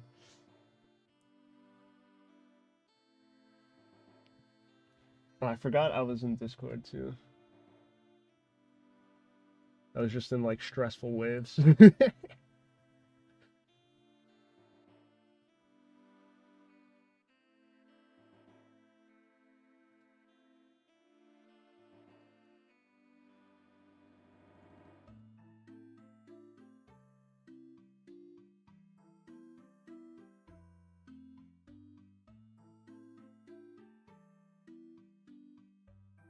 Dude, I appreciate your stream, Gotcha. Just being your subscriber. Hey, thanks, man. I appreciate it. Thanks for stopping by and watching. I guarantee we're going to be making some sick stuff for sure.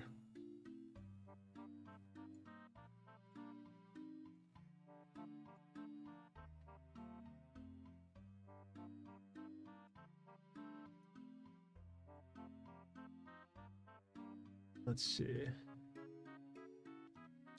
I have an idea for... So basically this is going to be like an open storefront or like a cafe type thing here. And I could have these big, like, you know how in Japan they have like those paper like doors? It would be something like that on the outside that slide open.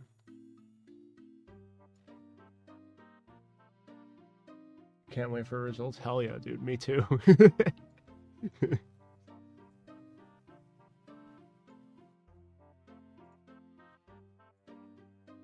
Okay, let's see. So if I make 2, I would like them to be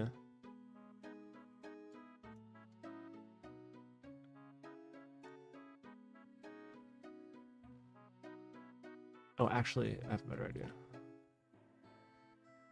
So let me think about this.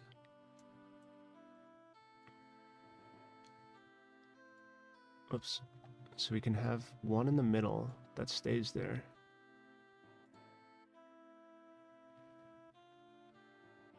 Something like this, right? And then we have this one that moves to the side. Whoops.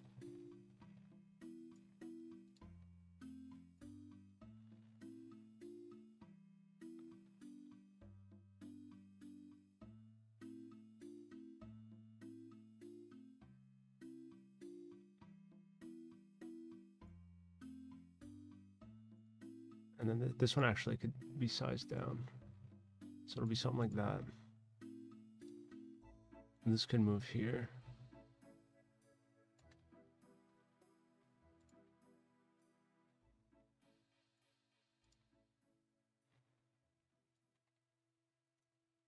And then I can make one on the other side as well, like this. And then what I could do is Shift D and move this out. So it's like, or maybe I'll move it in. That probably looks better. So it's like a double shutter kind of thing.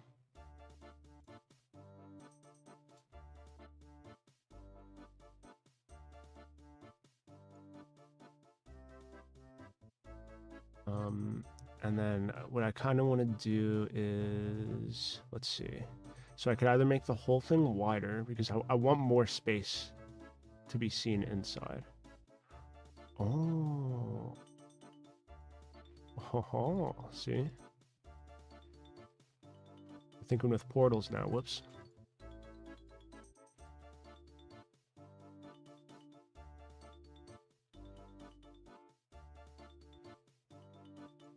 I know a lot of these Japanese places don't have high ceilings, but this is where we take artistic liberties.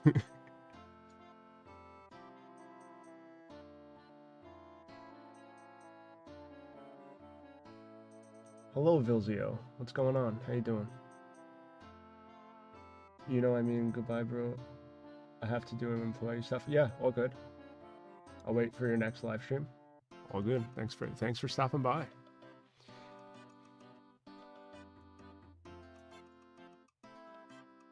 Okay, so if I go like this.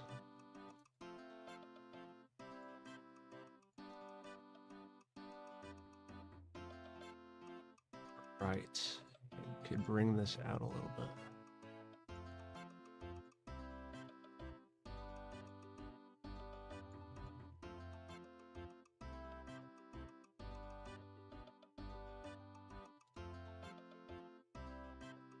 And then what I'll do here, so it'll be like a little mini screen. Whoops.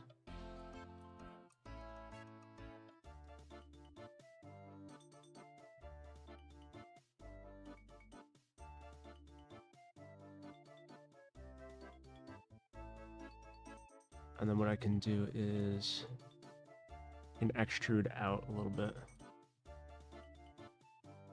Whoopsie. There we go.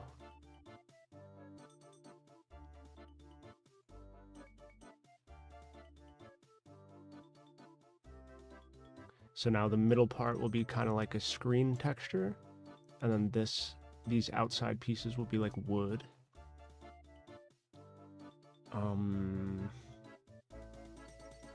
And now what I'll do, let me make this one of the screens. So we're just going with some like old school shit right here. So I'm gonna go with 2 of these. Like this.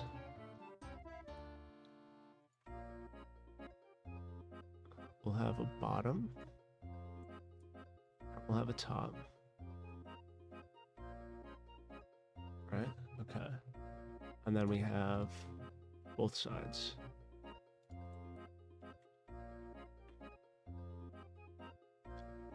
And then there's going to be 1, 2, 3 planks of wood. So we go boom. What the fuck is going on there? Okay, that's fine.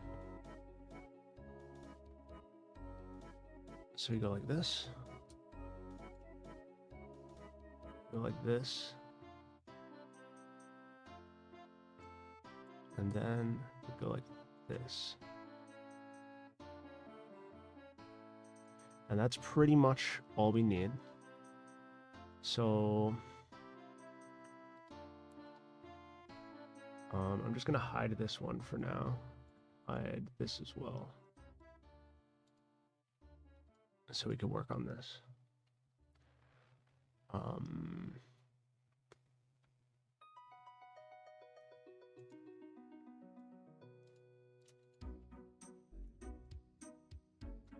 So let me grab all these now.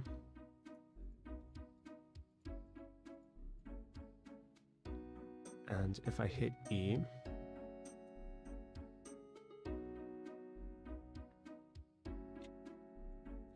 and hit 0, then these all go to the same spot, right?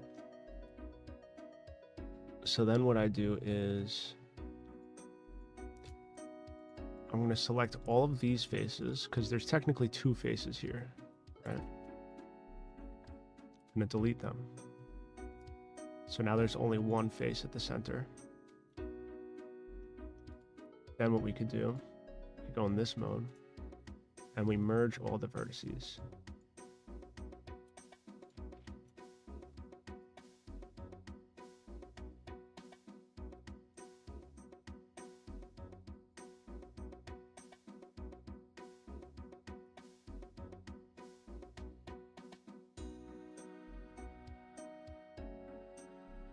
Whoa. Just realized something. What the? Hold on.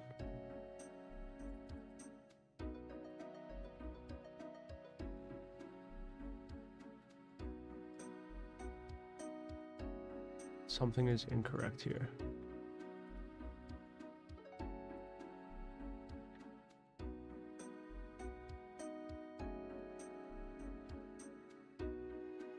Oh. Oh.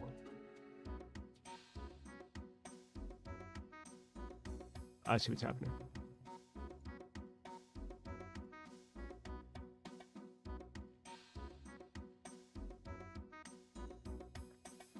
Why is it doing it like that?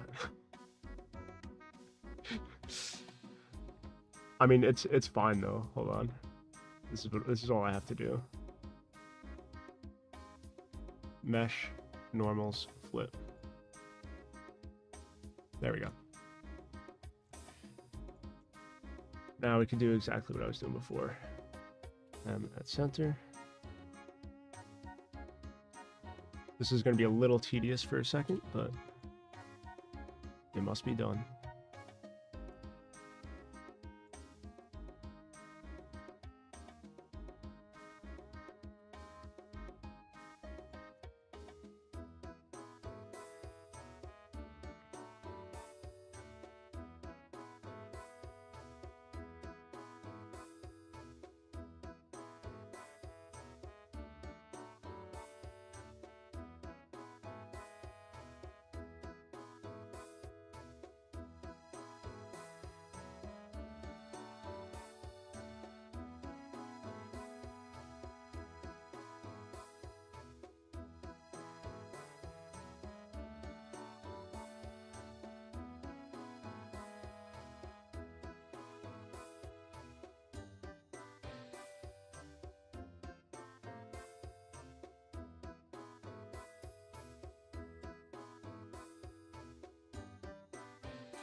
So these will be two-sided textures. So even though it's invisible from behind, in Unreal it won't be. Okay. So let me UV this before I duplicate it.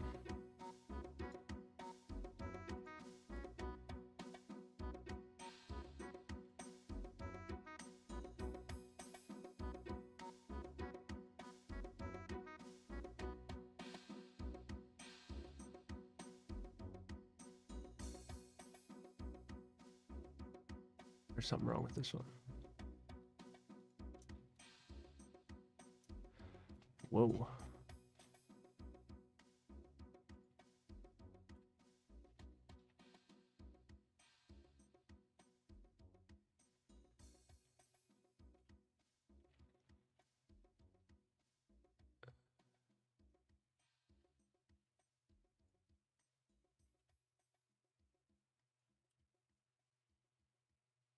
Okay, let's try that again.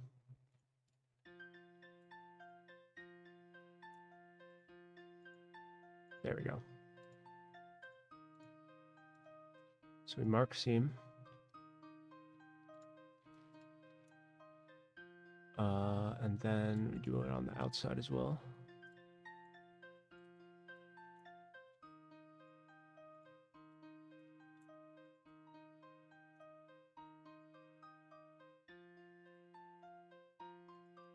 Mark seam.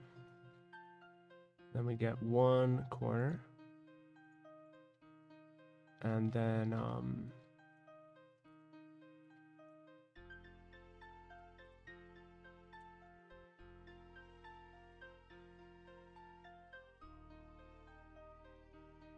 we get all the edges.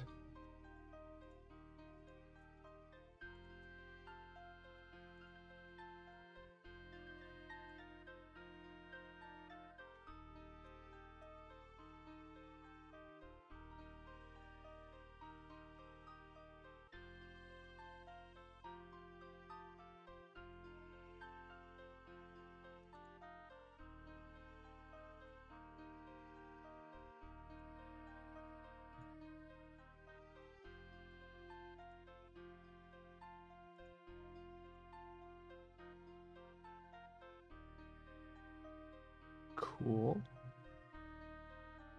And do this side too.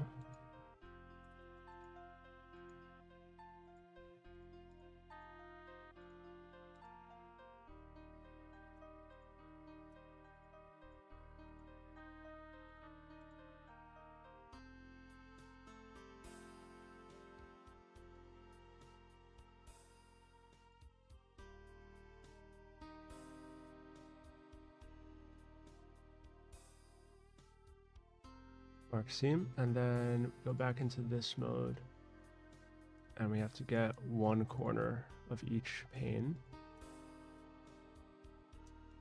I can actually click it.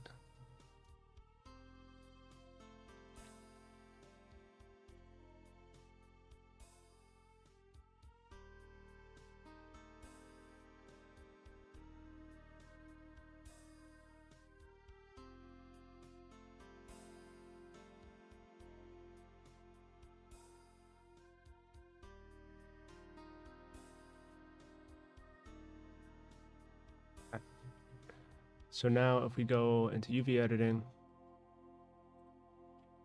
where is it? Okay, we're in edit mode. We hit N, UV, unwrap. Now we have everything UV'd.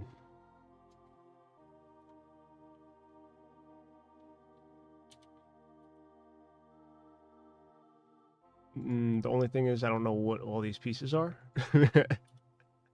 So I gotta see what we actually have going on here. So you can see this is actually the outside rim of the door. It doesn't look like it, but that's what it is.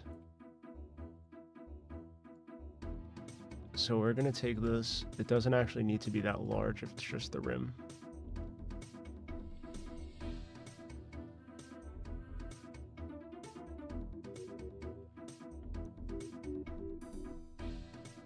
And then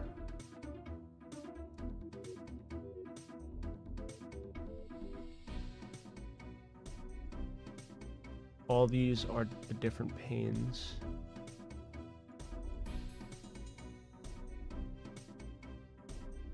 So these could all be on top of each other. So what I can do is put snapping on, vertex,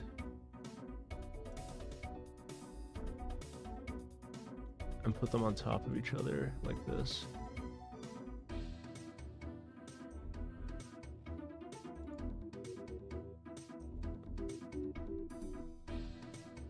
Only thing is I have to rotate some of them.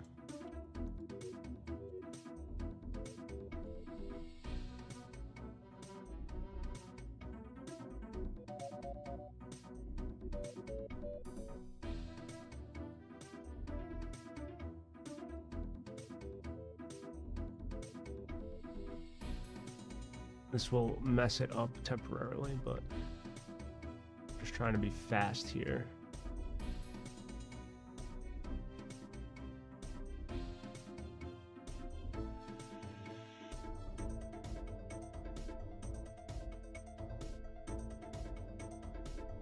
Okay, and now we turn snapping back on.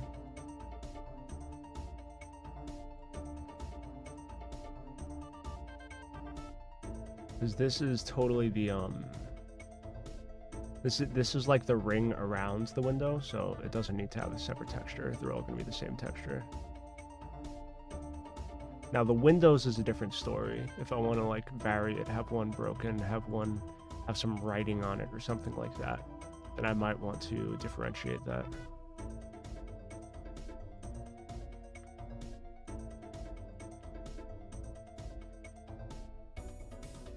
And of course, whatever, I could always go back and redo the UVs of this if I need to.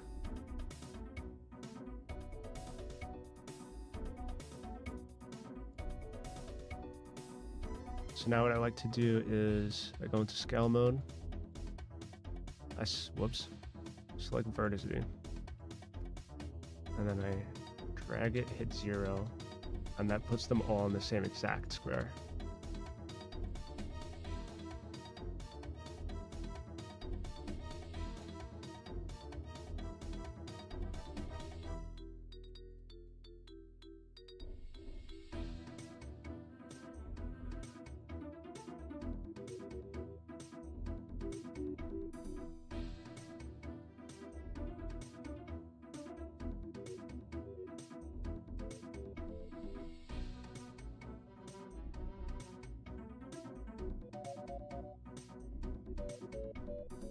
I'm going to move these to the side temporarily.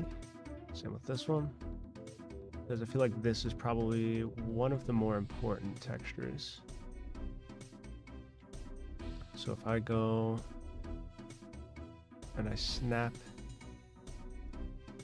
these shells, now they're on top of each other, and it's on opposite sides.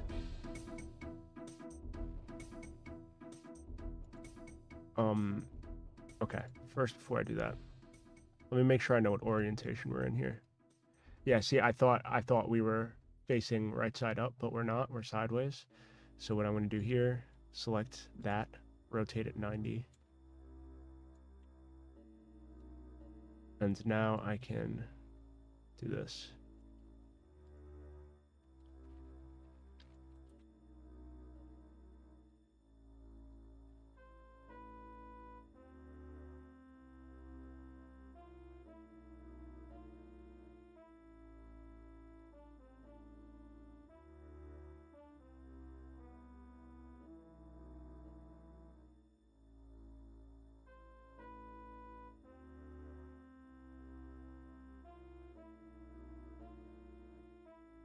Boom.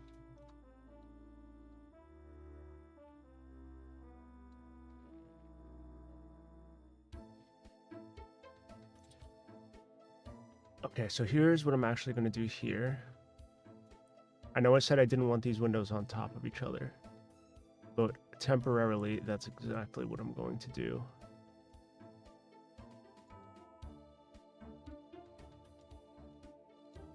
Just so I could get them all the same shape and size, and then I'm going to separate them.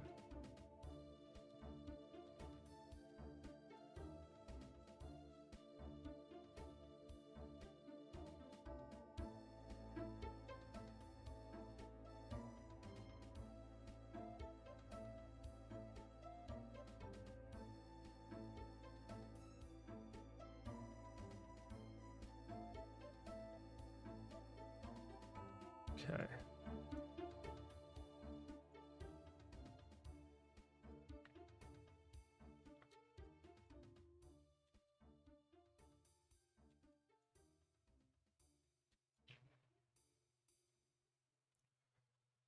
So now I can bring this, whoops. Bring these inside their actual shape here.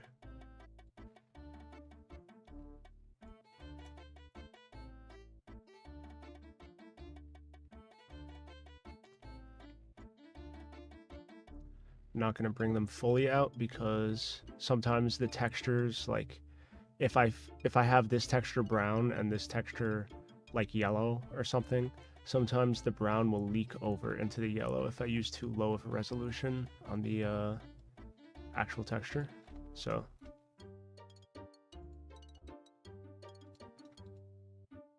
I'll keep it a little bit smaller just to avoid that.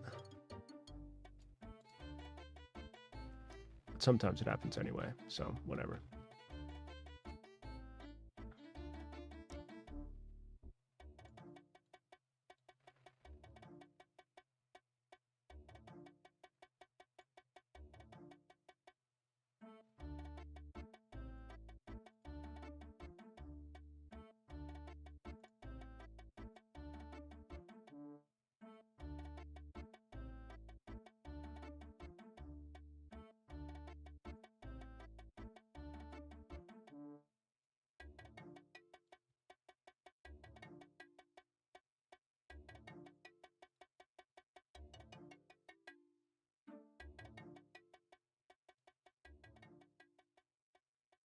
Sometimes a face is highlighted like a lighter color, and I don't know why.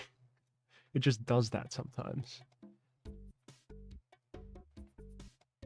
Maybe it's the last one highlight. Yeah, it's the last one you highlighted. Okay.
Hmm.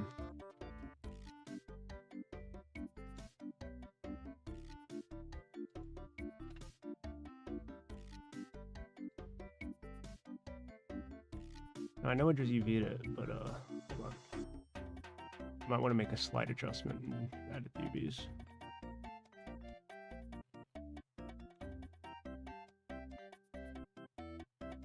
So,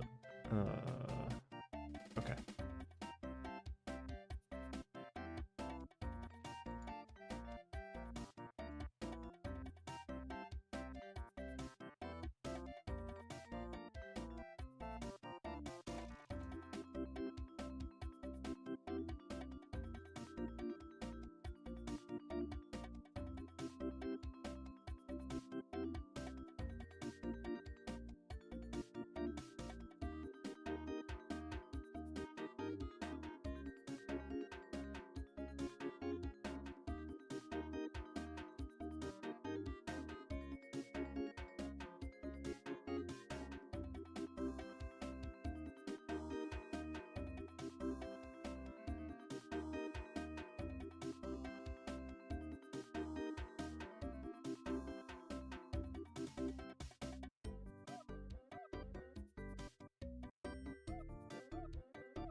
cool.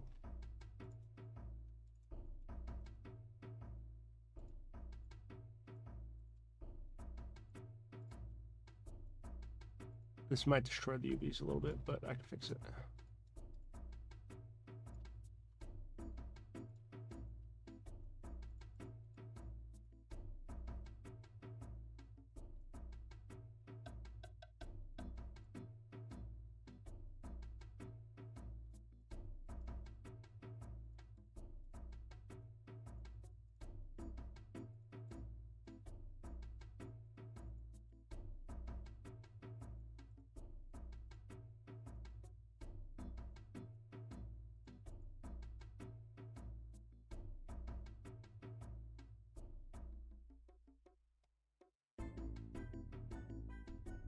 Did I not select the other side already? Excuse me.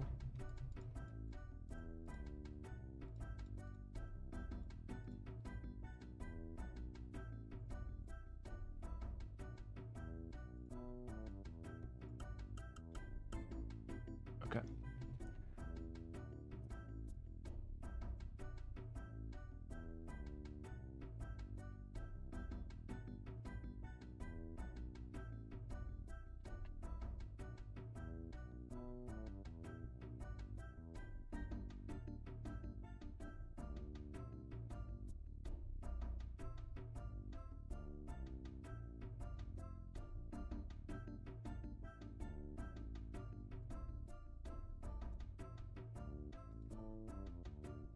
I don't know what that's supposed to be. Where are these little prongs sticking out?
Okay, you know what? This is gonna be low poly, so I don't need to go too ham.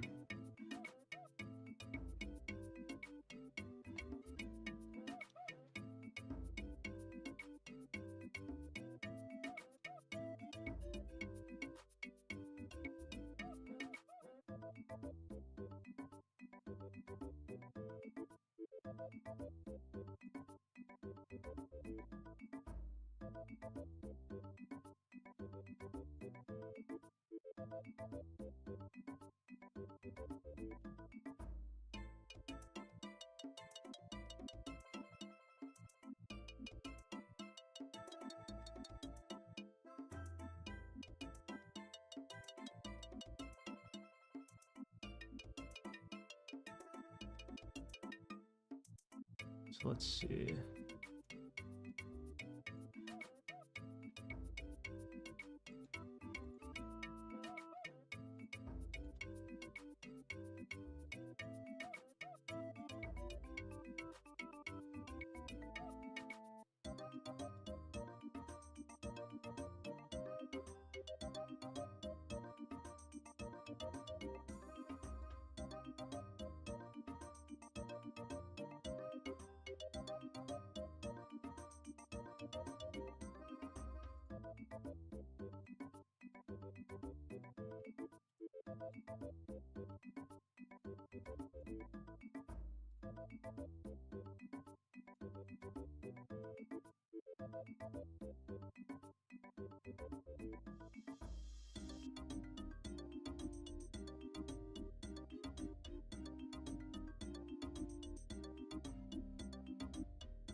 Let's see. I think something's wrong with the geometry because it's not doing the edge loops the right way. Let's see.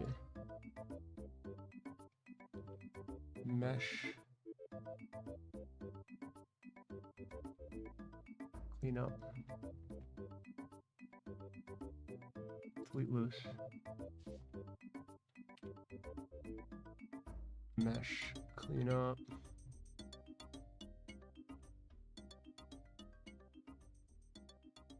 Merge by distance.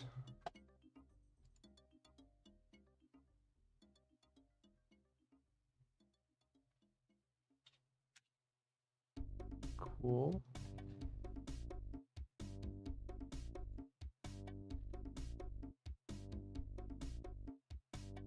Then A mesh. You know.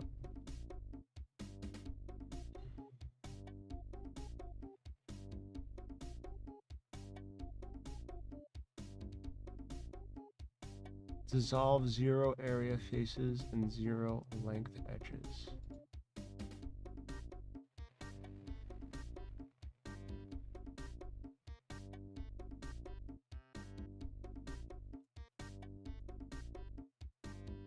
I think that was the issue. Okay. Let's see what happens now. Yeah.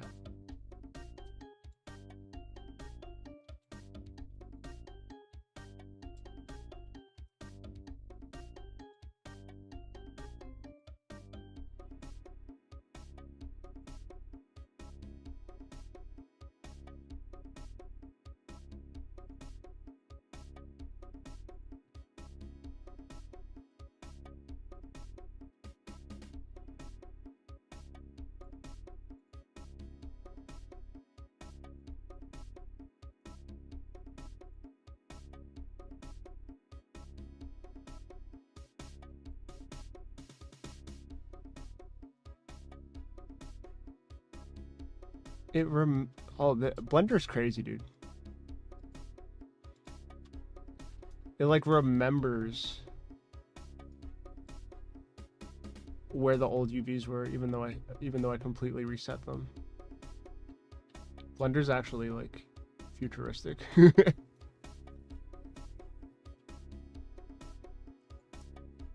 Oh wait, did that actually work? Wow. This is why I like Blender so much more than Maya. People always say you gotta use Maya because it's industry standard, but Blender just has such quality of life shit. It's so nice compared to Maya. I mean, I'll use Maya if I have to, but on projects where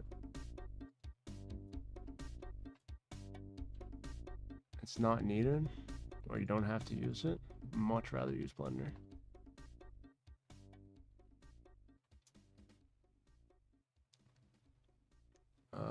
Okay.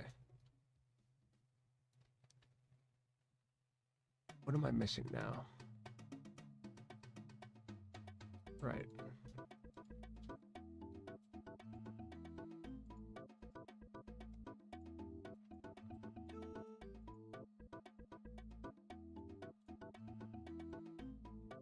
Did not mean for this to take so long, by the way. That's my bad. I always get sidetracked into like one detail that makes me waste a lot of time. Let's see.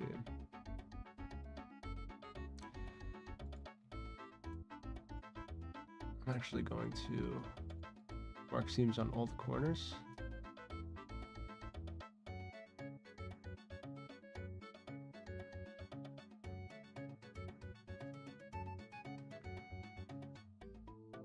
So these are chilling in the middle here.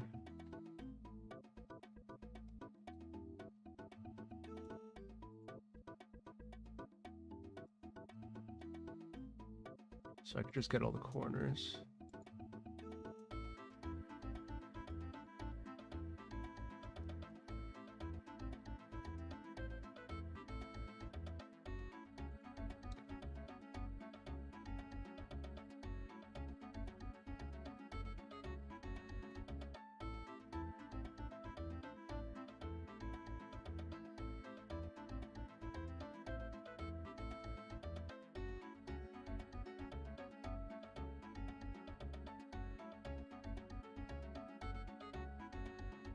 Okay. So now, if I do this, okay. So these two can stay where they are.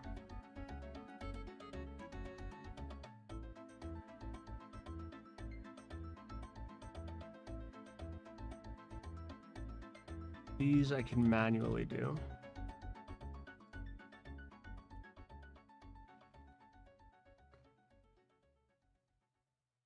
What's going on here? Oh, right. Okay. And now this is where I can actually remesh a little bit. Wait, did I mess something up? I did. Okay.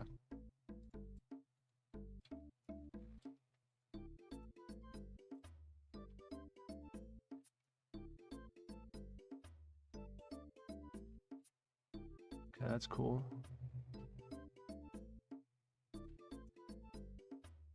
That's cool as well.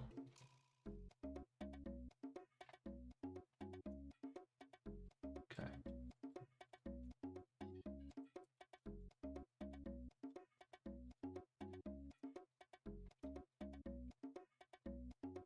And these are cool. Okay. So now I can do this. Whoops. Excuse me.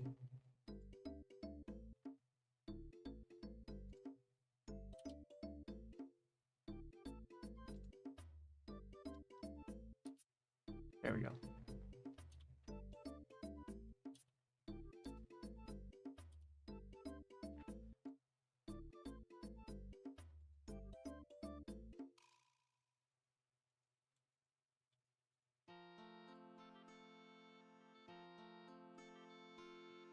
Am I missing these? My eyes are just like deceiving me. Okay. Boom. Boom. Boom. Boom.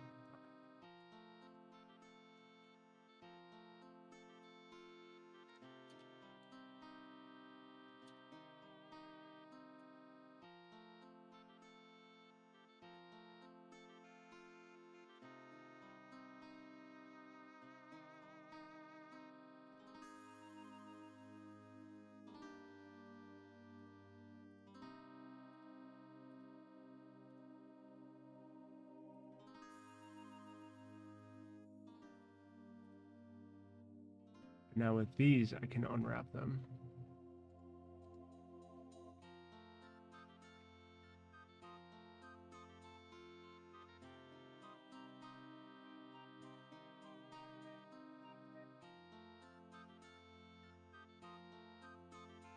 And now I have to figure out what I'm looking at.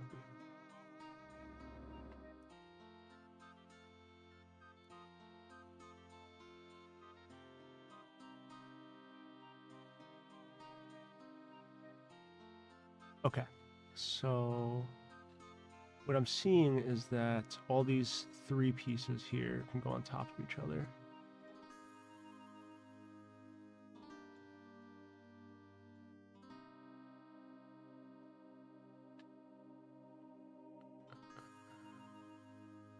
Okay, cool.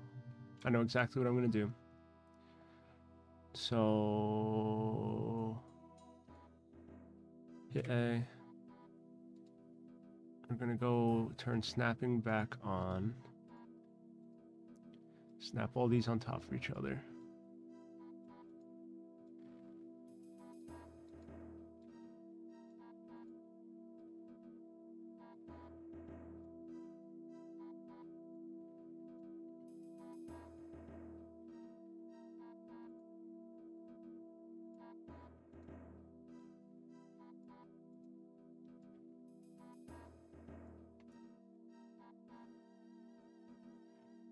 Oops.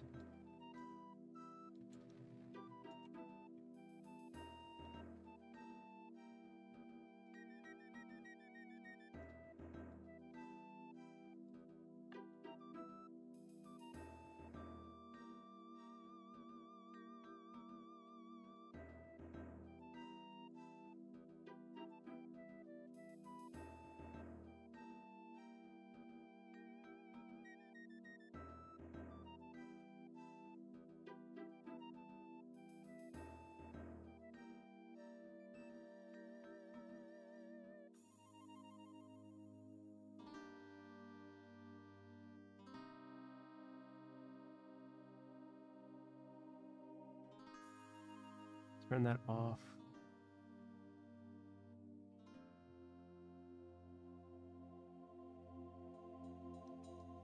Okay.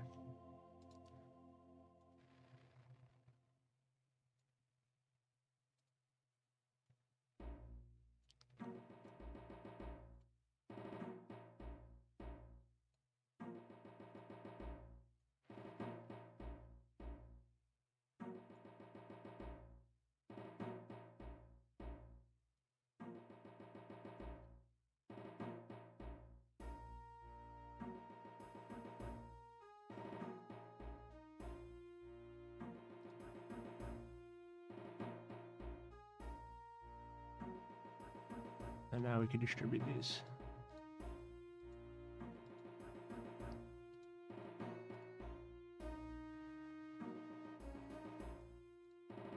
But there's going to be more than 6.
Okay, cool. And now this is all of the all of these.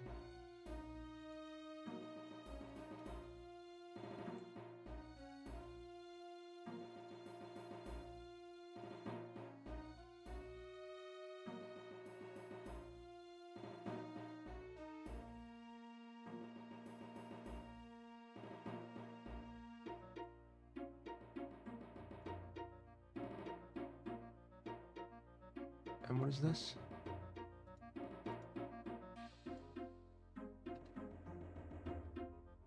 Oh, it's the sides. Okay.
Let's just hope that this is in the right orientation.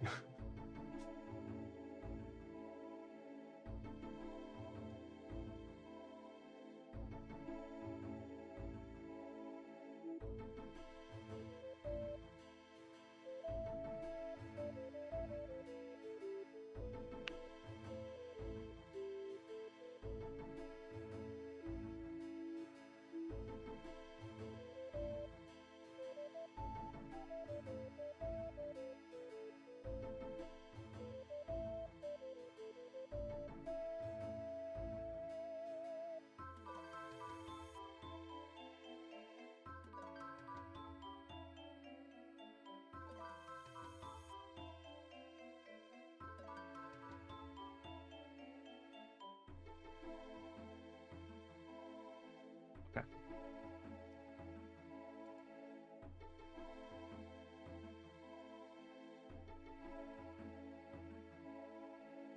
So that took longer than it should have, but we did it right.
Cool.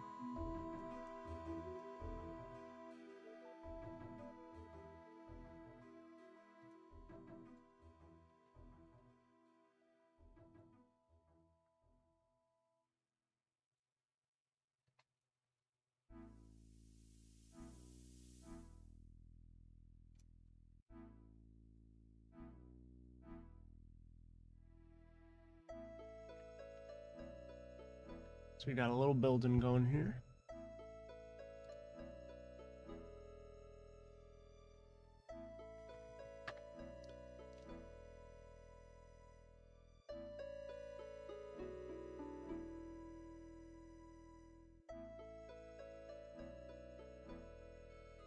Um,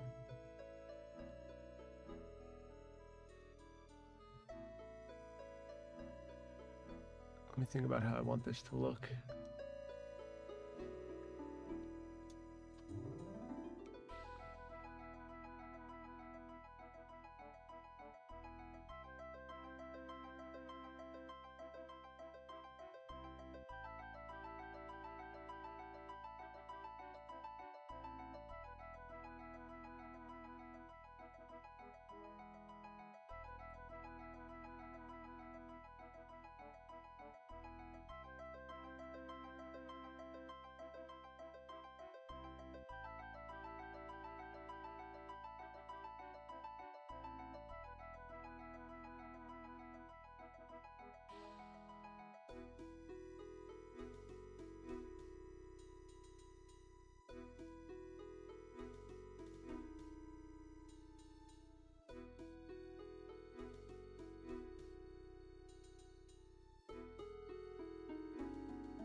So we got those little signs.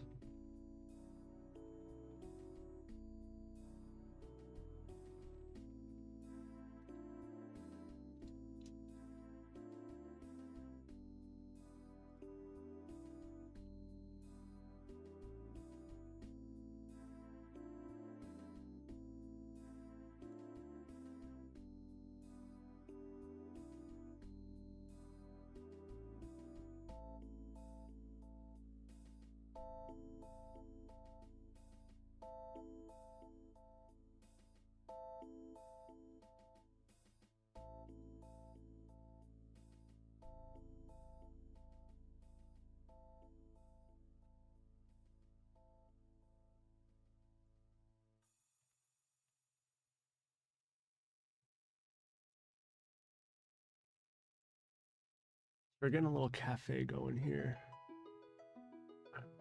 Not too bad so far. It's kind of starting to come together in a way that I think may look cool soon.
Excuse me.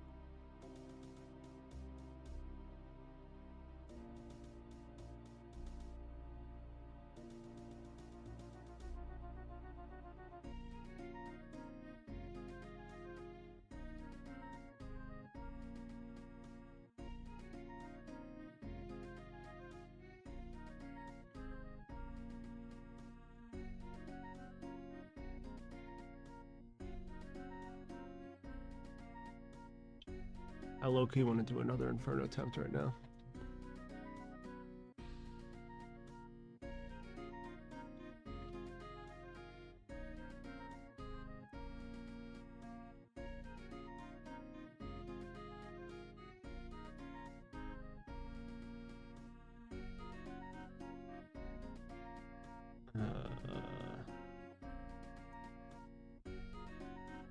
I should do a little bit more though.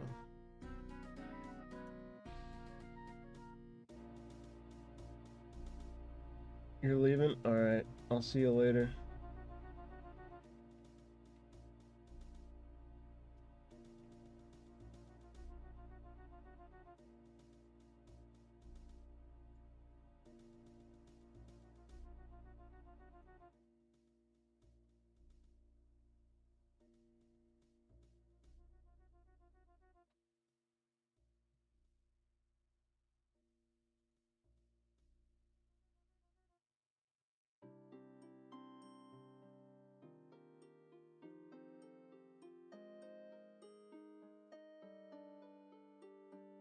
Alright, if I can finish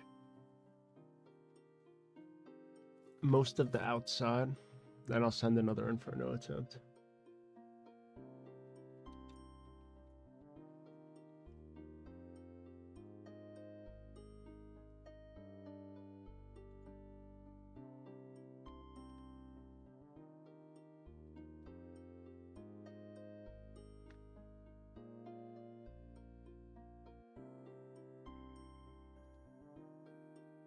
Alright.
Uh,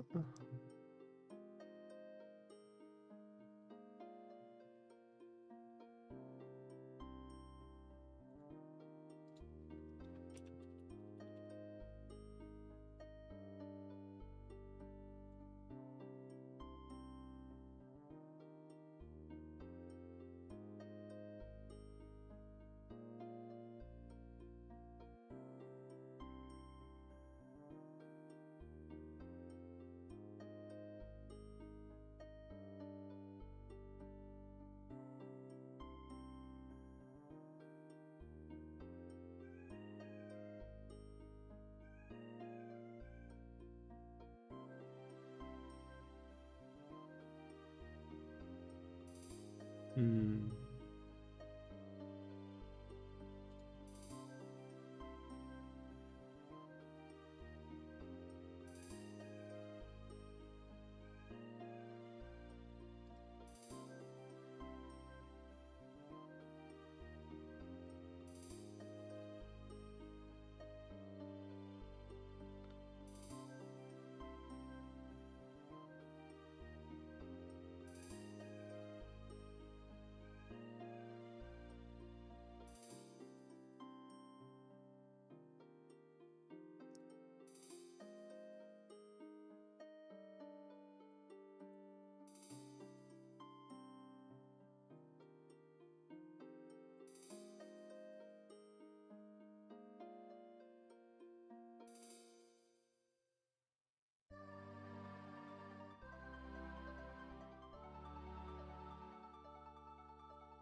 let's see. How many windows should I have here? I do 1, 2, 3 sets of windows. And then on here, maybe I'll do 1 or 2. And same with here. Same with here. Okay.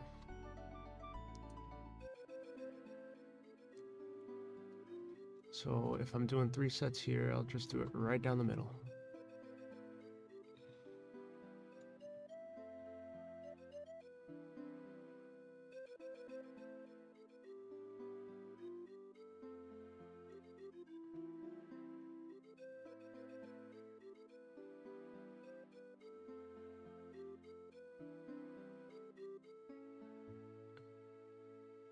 What's going on here?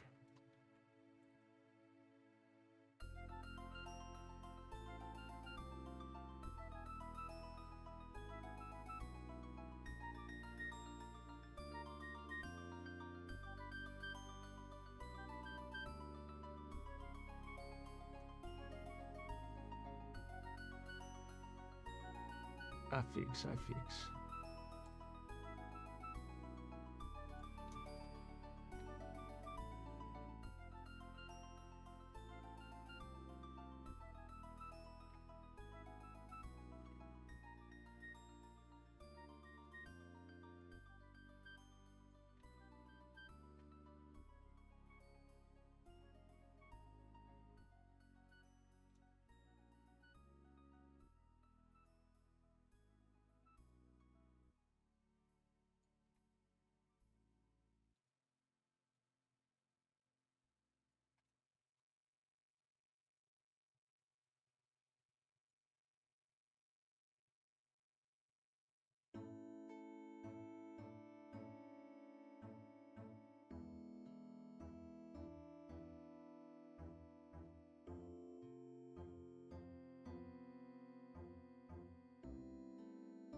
straightening out these edges.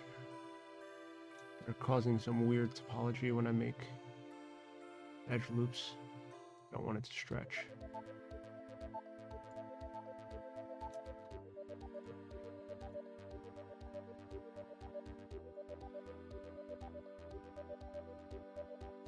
Does not have to be perfect.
Alright, that's looking a little better.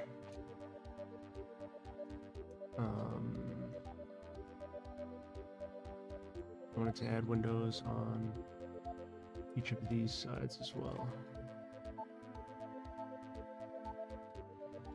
Whoa.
Alright. I think I'll call it there for now.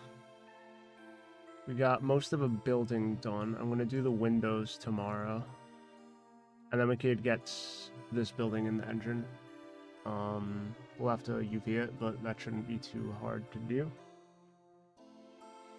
And yeah, thank you all for watching. Toss me a sub if there's any lurkers.